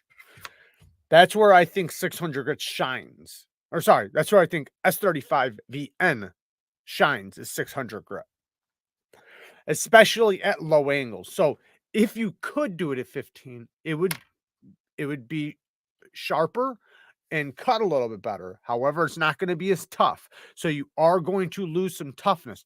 S35 is a tough steel though. So it can handle it. But remember, your edge bevel will be big. You will have a big edge bevel with 15 degrees per side. And you might take up all the steel that you have in your choil before your plunge grind.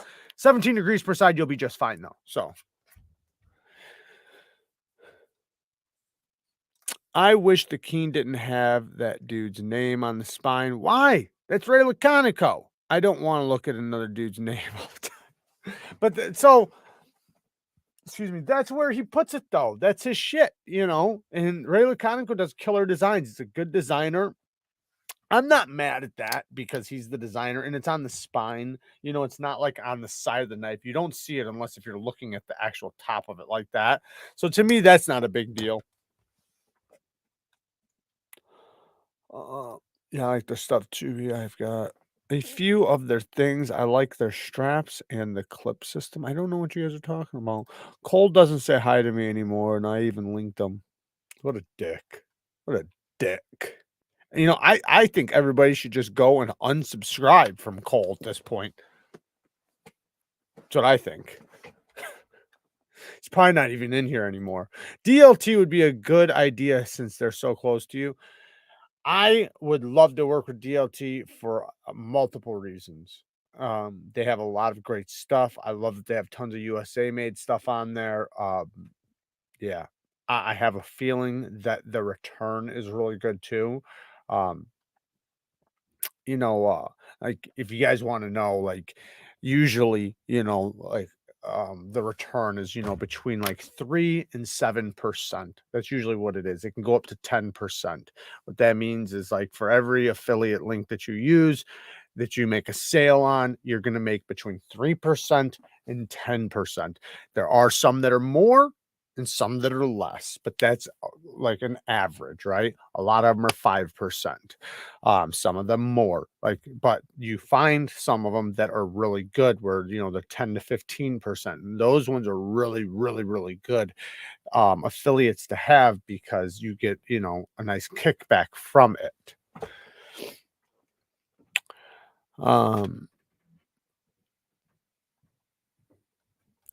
Scroll down. I look at Ray's name all day long, brother. Me too. I'll look at it all day. I love it. I don't mind it. Because to me, that's not like it's not, at least personally to me, I don't see that as really like huge branding. It's on the spine. I don't really see it. You almost have to find it, but I don't know. It doesn't really bother me too much. Who said that? Kyle said that. That was Kyle. Cole. That was Kyle. And now it looks like your subscribers are going down. Bro, have you felt that cheap ass cast aluminum that Walmart uses on things? It's a borderline plastic feeling and way too brittle. I'm sure. I have no doubt about that.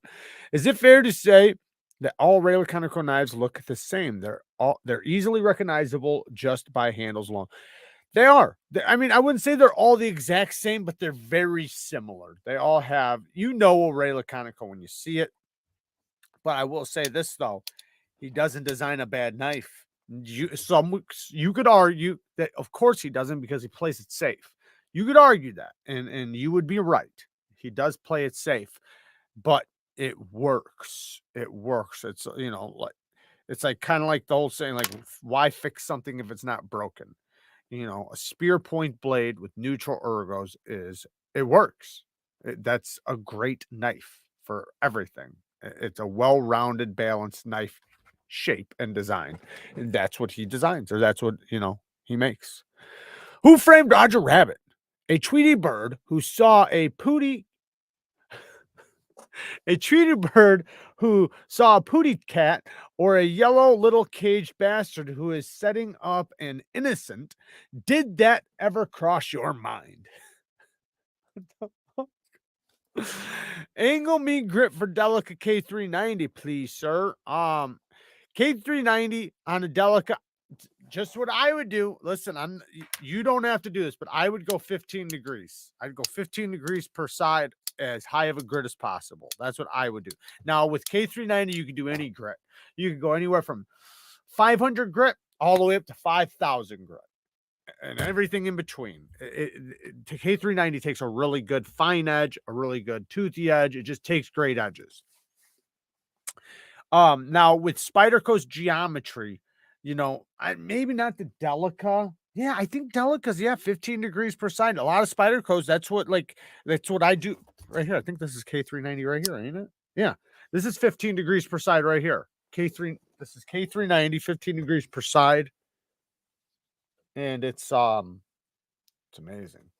But it's a PM2 though, so it's not a Delica, but you can see how big the edge bevel is going to be. It's going to be a nice big edge bevel, but it'll look good.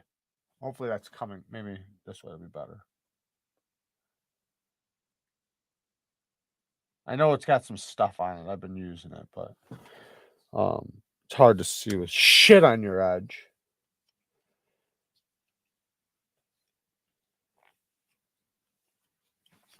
But yeah, you can kind of see it there.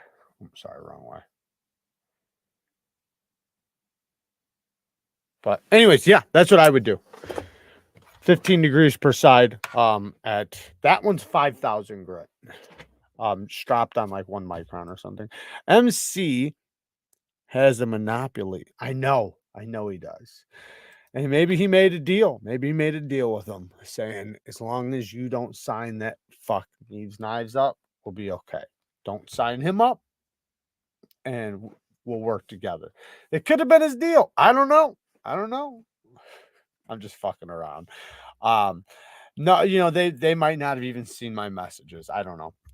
And I shouldn't even be, telling everybody like that. I message them. I'm not making a big deal out of it. I message every company. So I'm in the market for a new sharpening system. Which one do you recommend? TS Prof is usually what I recommend, but Cami, I'll recommend a Cami first just because it's $200. $200 USA made, diamond stones, really good. You get the whole package. But if you want to step it up and you want the best of the best of the best, instead of getting a 4-inch stone, you get 6-inch stones. Easier to use. It's better tolerances, better fit and finish, better build quality, better everything.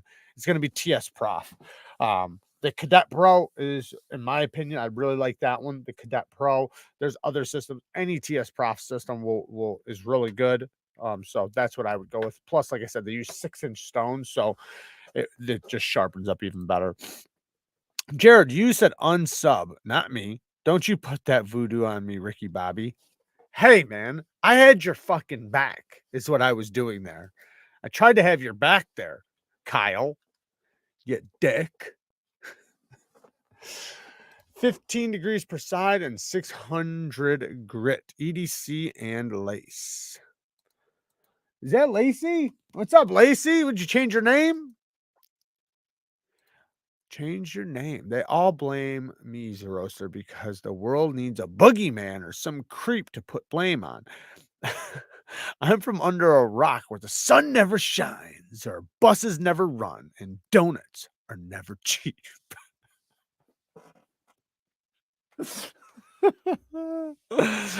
Oh, Fiend says, you knew on Isham when you saw it, when you heard what the fuck in your head, you knew. Rest in peace, Elijah. No disrespect.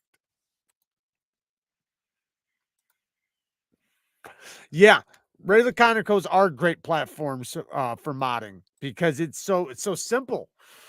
Yeah, for sure. I completely agree on that. K390 enjoys edging. Yes, it does. K390, man, it just takes such a fucking good edge.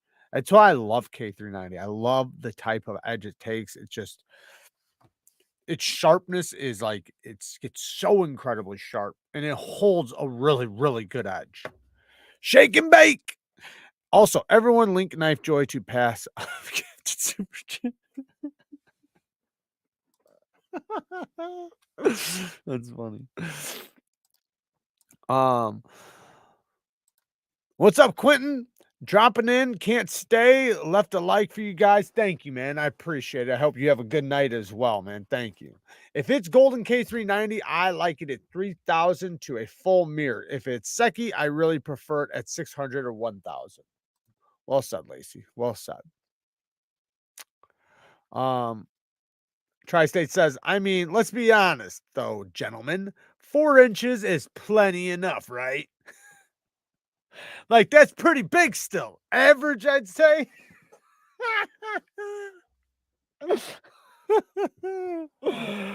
Oh, fuck. They still make jewels. They still make jewels. Yes, they do. Just pick up the, I'm guessing that's the Jimbo 2 in crew wear. Jimbo 2 in crew wear. Yeah, I love crew wear too. That's another steel I really like. That's another steel that takes a ridiculous fine edge. And it holds a really good fine edge. Not the longest working edge, but the fine edge is great.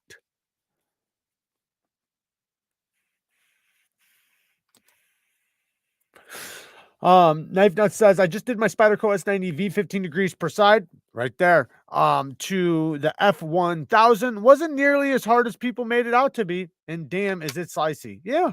Yeah. No, see, when you're using diamonds, it's not.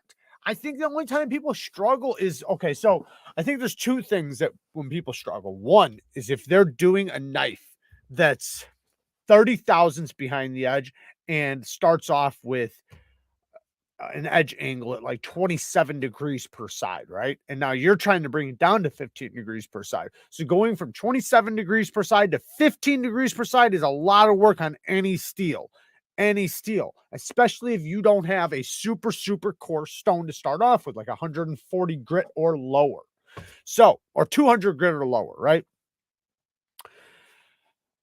But when you get like, you know, like Spydercos, they're usually 20 thousandths behind the edge, right? They start off with a low angle. They put a good angle on there. So since they already have a good angle, putting your own 15 degrees per side on it it's usually easy work. And S90V, as long as you're using diamonds, it's going to cut fast and it's going to sharpen good.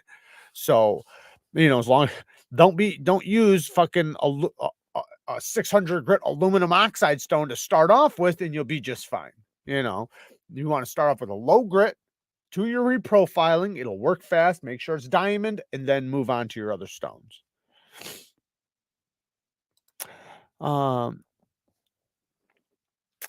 Danny Hung, thanks for the advice. I'll see if I can get one in GB. I don't know what GB is, but hell yeah.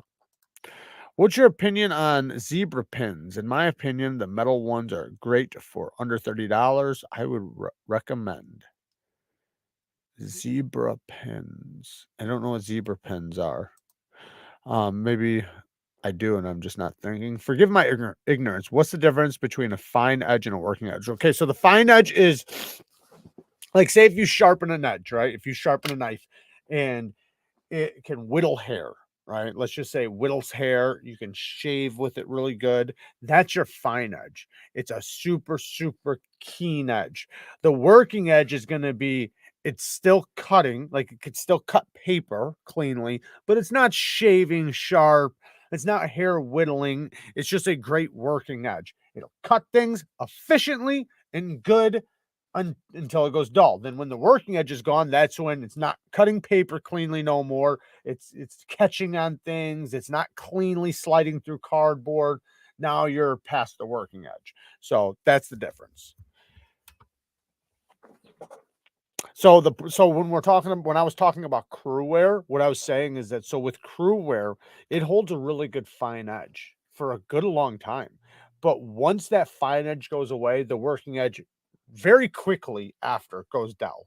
So like other steels, like say Maximet, right? Maximet has an incredible long-lasting working edge, but it doesn't have the longest fine edge. So while it has an okay fine edge, I'm not saying it's like just shit, because Maximet has a really long-lasting edge, period.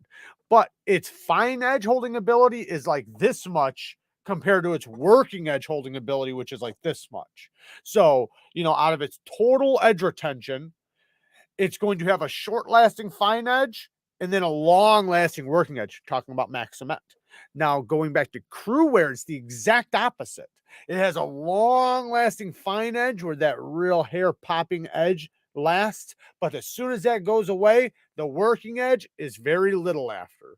So, long fine edge, very little working edge to equal the full edge retention.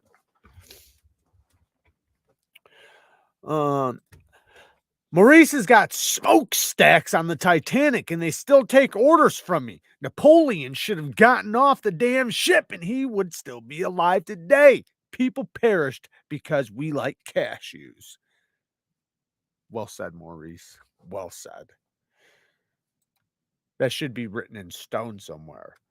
Max Ace pans or titanium frame lock scales, 14C28M blade for $60.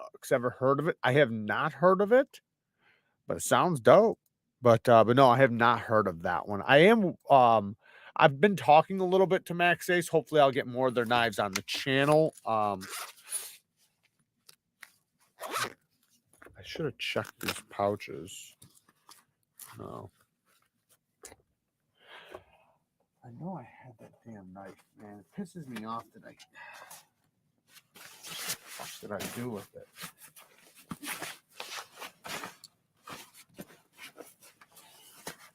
I know there's like another zipper there somewhere.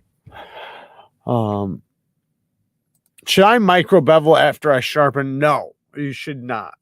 So a micro bevel will be good. Okay, so if you're doing like say a super low angle, like a ridiculous low angle, then yeah, maybe you should micro bevel, but that depends. It depends on what you're doing. Like, so if you're going to be, but see, this is the thing, is that if you're going to be super tough on the edge, you don't have to go with such a low angle if you need, because the reason why you micro bevel is to add stability to the apex. It's to stop it from chipping, basically. So it can be a tougher apex. So having a high angle will do that already. But say you want high cutting performance, right? But you don't want to sacrifice too much toughness. You might put a low angle with a micro bevel, or a low angle and convex it. Those would be the two things you would do. Now, micro beveling, in many cases, you'll put the low angle on it and use it. And then as it starts wearing down, you'll add a micro bevel in order to increase its cutting or its edge retention over time. And you can add a micro bevel a couple different times over its use before you resharpen it. So you can use a micro bevel as like an afterthought. Like say you sharpened your knife, it's nice and sharp, and bring it to work. You've used it the past 3 days. You're stropping it. It's stropping back good. Well, now it's to a point to where it's not stropping back anymore. So you throw a micro bevel on it, go back to work, continue working with it. You get home, maybe throw another micro bevel over the top of that one. It's not going to be as good as the first one, but it's going to be adequate enough to continue to keep working. And then at the end of the week, you put a new edge on it, right? But when you do one off the bat, it's, you're usually doing it to increase its toughness. If you're going to be hard on it, if you're going to be tough on your edge, so like that doesn't mean you're slicing. That means you're most likely impacting. So they're like, if you're doing things with your edge where you're hitting things with it, then yeah, you might want to micro bevel, or you might want to convex it, or use a higher edge angle. But if you're only slicing and you're probably not going to be hitting staples or anything like that, it's probably not, you probably don't need to. So you do have to put into consideration what you're cutting and what you're hitting with your edge. Did Jared finally catch up, or is he still reading chats from 1993? You smart ass. He's caught up. I'm all caught up. MC thinks the Hogue Ritter is the ceiling for diminishing returns. What knife do you think is the ceiling?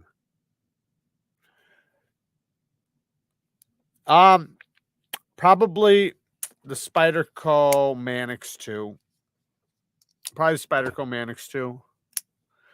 And the reason why I'm going to put that above, I'm going to say the PM2 and this, well, yeah, the Spyderco Mannix and the PM2.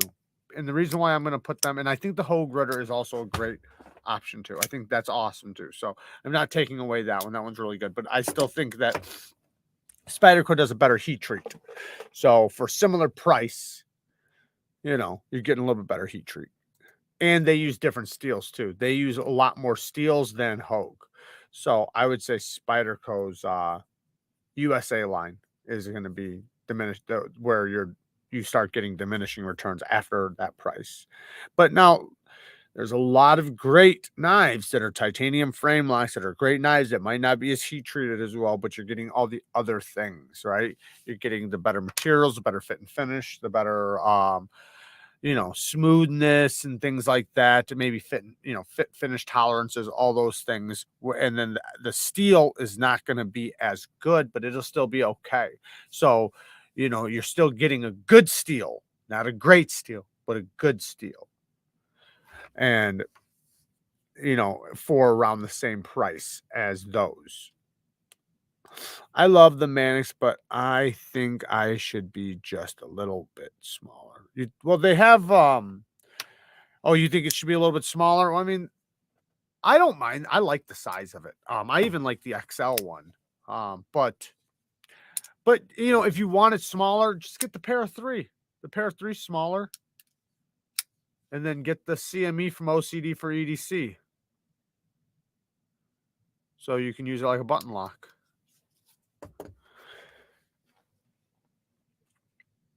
All right. Nuts for Knives is back. Shout out to Grateful Panic, another channel. Go and subscribe to his channel as well.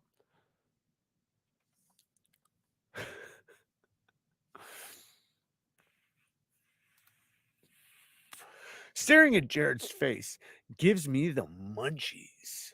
Now I want some McChin nuggets.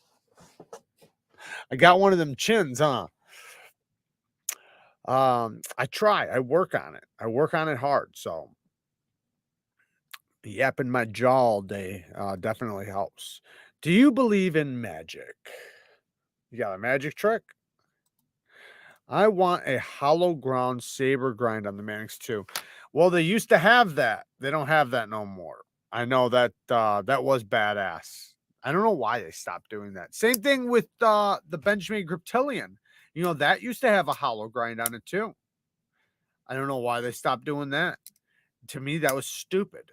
Like, because that gave it the ability to have thinner edge geometry after sharpening multiple times. Like mine right now, it's pretty thick behind the edge. My Benjamin Griptilian is probably like 30 thousandths behind the edge. But I love it still. I put a 15-degree edge bevel on it, so I have a nice big edge bevel. It slices really good. It's good. It's a tough knife too. Fucking tough.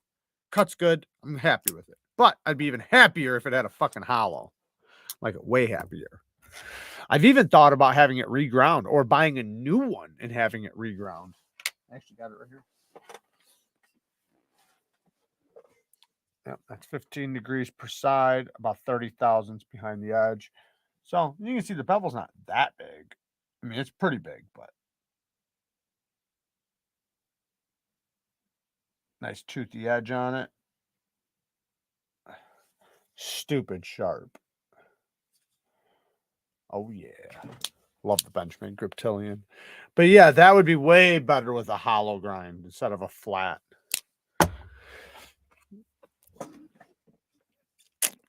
Jared reads all my troll comments, but never the serious ones. That's not true. That's not true. Don't say that because that is not true. This was a serious one.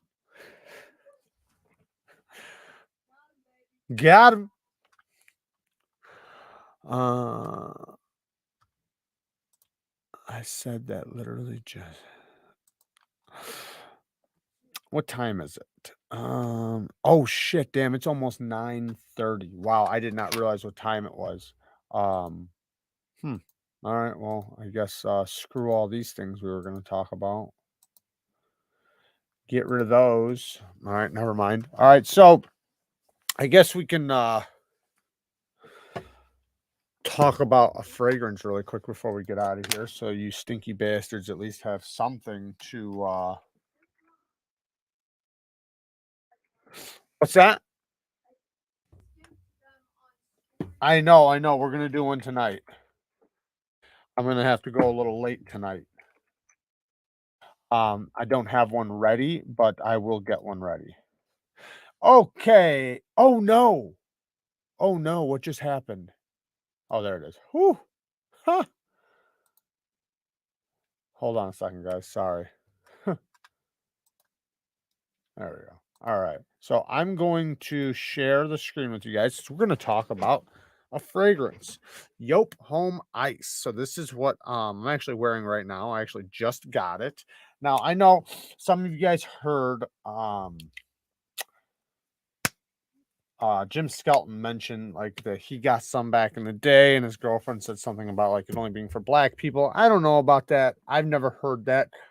As far as I know, I think it's a German company that owns this, but a lot of people in the fragrance community love this scent. It's affordable, it's cheap, but it's a good like they have a lot of different scents, so this isn't the only one. We'll talk about what this one smells like, but they make really good fragrances. A lot of people like them. So this one is the JOOP Home Ice. Now, it is a very fresh, sweet scent. You can see right here, citrus, fruity, sweet, aromatic, warm, spicy, woody, tobacco. I don't smell any tobacco in it, but white floral powdery and fresh spicy. So basically, if you know what House, this one right here, if you know what House smells like, it smells very similar to this, and it also smells very similar to Invictus, if you know those. So it's a very sweet, fresh smell. I wouldn't say feminine, but definitely not like a super masculine scent. But if you're already a masculine motherfucker, then it's just gonna make you smell really good. The ice, though, makes sense for this fragrance. You do smell like some sort of like iciness that takes it over the top. It's really good though. Really fresh, very sweet, smells good. Yeah. So I like it. Now, yesterday, just so you guys know what I was wearing, or not yesterday, sorry. What did I wear on? I'm gonna show you guys what I wore on Thanksgiving. This is some good shit though. Which the Yope is good too. So don't take it like I'm saying that that stuff's not. But this stuff to me this stuff takes it over the top. Why the Parfum, is this the right one? No, just Le Parfum. Let me see if oh, yeah, I did it right. All right. So all right, here is this one. Let me show you guys. So I was wearing the YSL Le Parfum. This is a very good fucking fragrance. So aromatic, fresh, spicy, warm, spicy, fresh, herbal, amber, woody, aldehyde, citrus, and fruity. So it's sweet, fresh, blue fragrance. It has something in it though, and I think that's the aldehyde that you smell in it that's different. It makes it unique. It makes it special. It makes it have like this little bit of kick that makes you say, "What the fuck is that?" It makes you want to keep smelling it. But the sweetness and the fruitiness of it makes it, also smell very good. The warm spices very minimal though. So don't think of it as like a spicy fragrance because it's not. It's not at all. It's a fresh blue fragrance. But yeah, really, really good. And like I said, this is what I wore on Thanksgiving, and I did get one compliment, but it's family, so. But yeah, I did get a compliment, and it like I said, it smells really good. Now let's get to story time. I gotta tell a fucking story, but I gotta think of one. Um,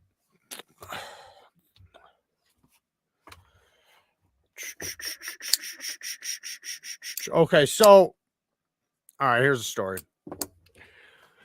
So I was this was a long time ago. I was on the run from the cops, and I was still driving around, even though I shouldn't have been. I should have been driving around, but I was. And the cops knew me, knew who I was, and they were like trying to like so. Okay, so let me be clear. I wasn't on the run yet, but I was on the verge. Like I was like in the cops' radar, and they were like on my tail for like everything. So like they were harassing me, bullying me, and doing all kinds of shit to try to catch me with things, but couldn't, and it was pissing them off. So they were doing extra shit to really get me.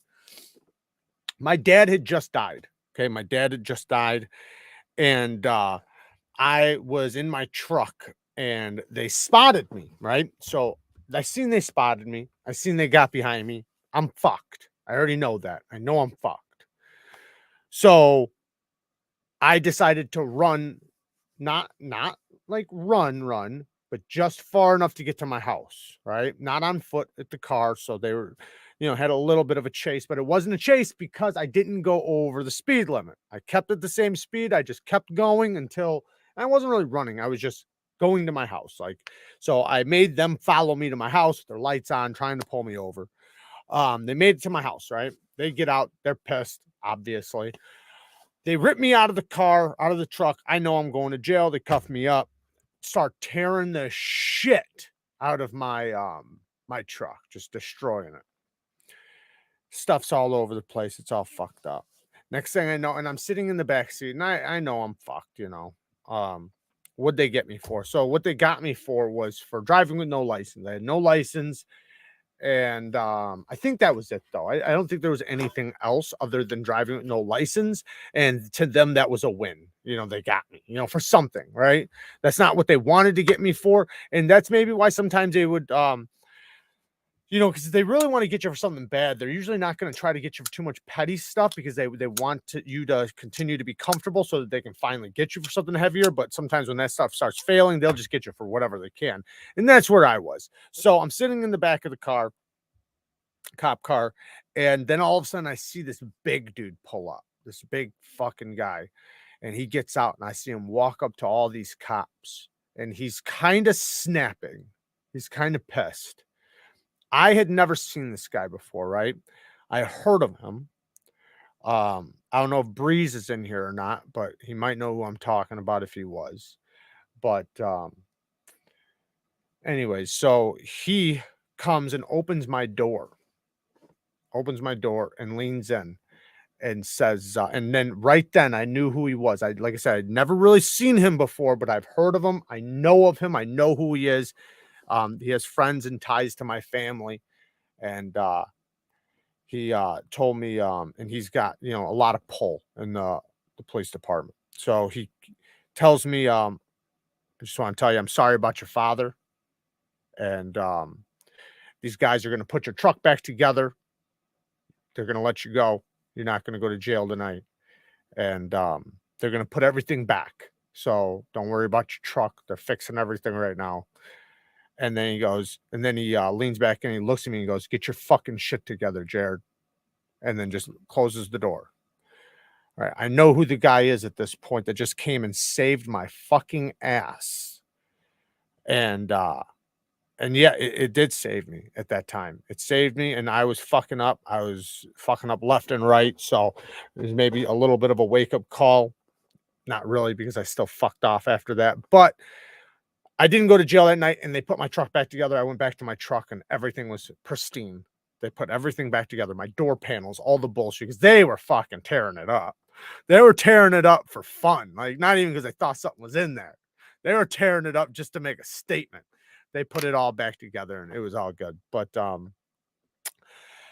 yeah, I got lucky because I should have went to jail that night. And I know the guy probably heard it over the intercom and heard that I was getting arrested and knew my dad just died recently. And being a little bit of friends with the family and ties with the family, is probably something he felt personal to come and take care of it. But yeah, very good dude.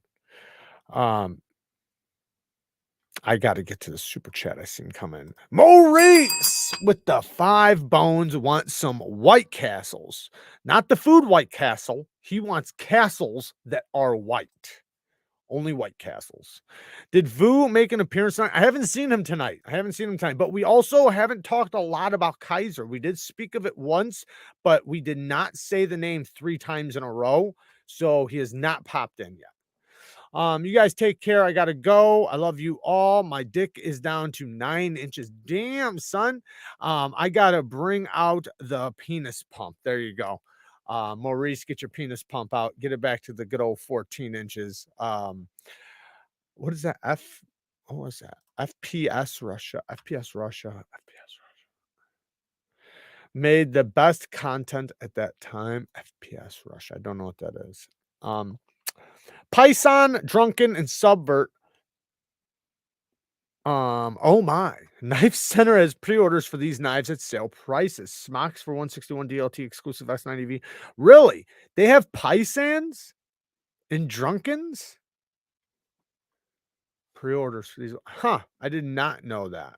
I don't know if you'll be able to use my 10% off on those. So a lot of the USA, any of the USA made stuff, just so you guys know, a lot of times doesn't work with the 10% off. Some of it does, but a lot of it doesn't. So I don't know if it'll work on pre-order stuff that's from like Taiwan and stuff, like the spider coats. I have no idea, but you can try it. Hanging over the toilet seat edge when taking a shit is the only way to keep it out of the water. Okay. Oh man.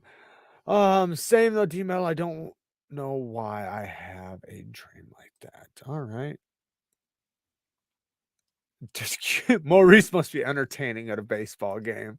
Ain't that the truth? Seems logical. Says FPS Russia stands for First Person Shooter Russia. Oh, yeah. Okay. Well, I wouldn't know that. He was a gun channel who used to fake being. Oh, that guy. Yeah. Yeah. I know who that guy is. I know who that guy is. Okay, I gotcha. Well, guys, it's the end of the night. Edgy American came in hot right at the end with the two bones. Thank you, brother.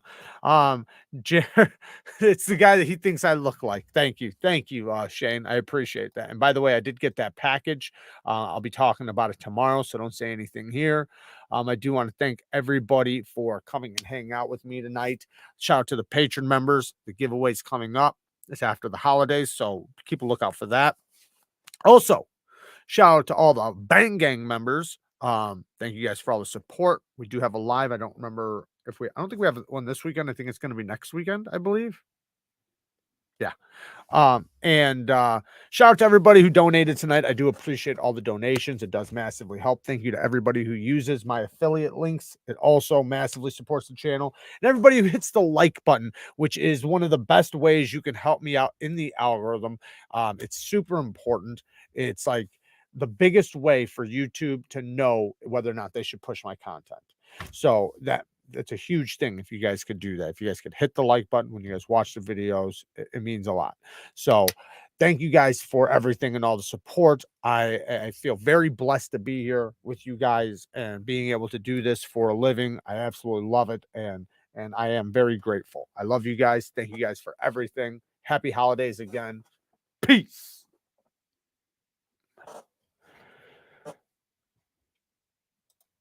Thanks, Fiend. You're awesome, man. I appreciate it. Later, guys.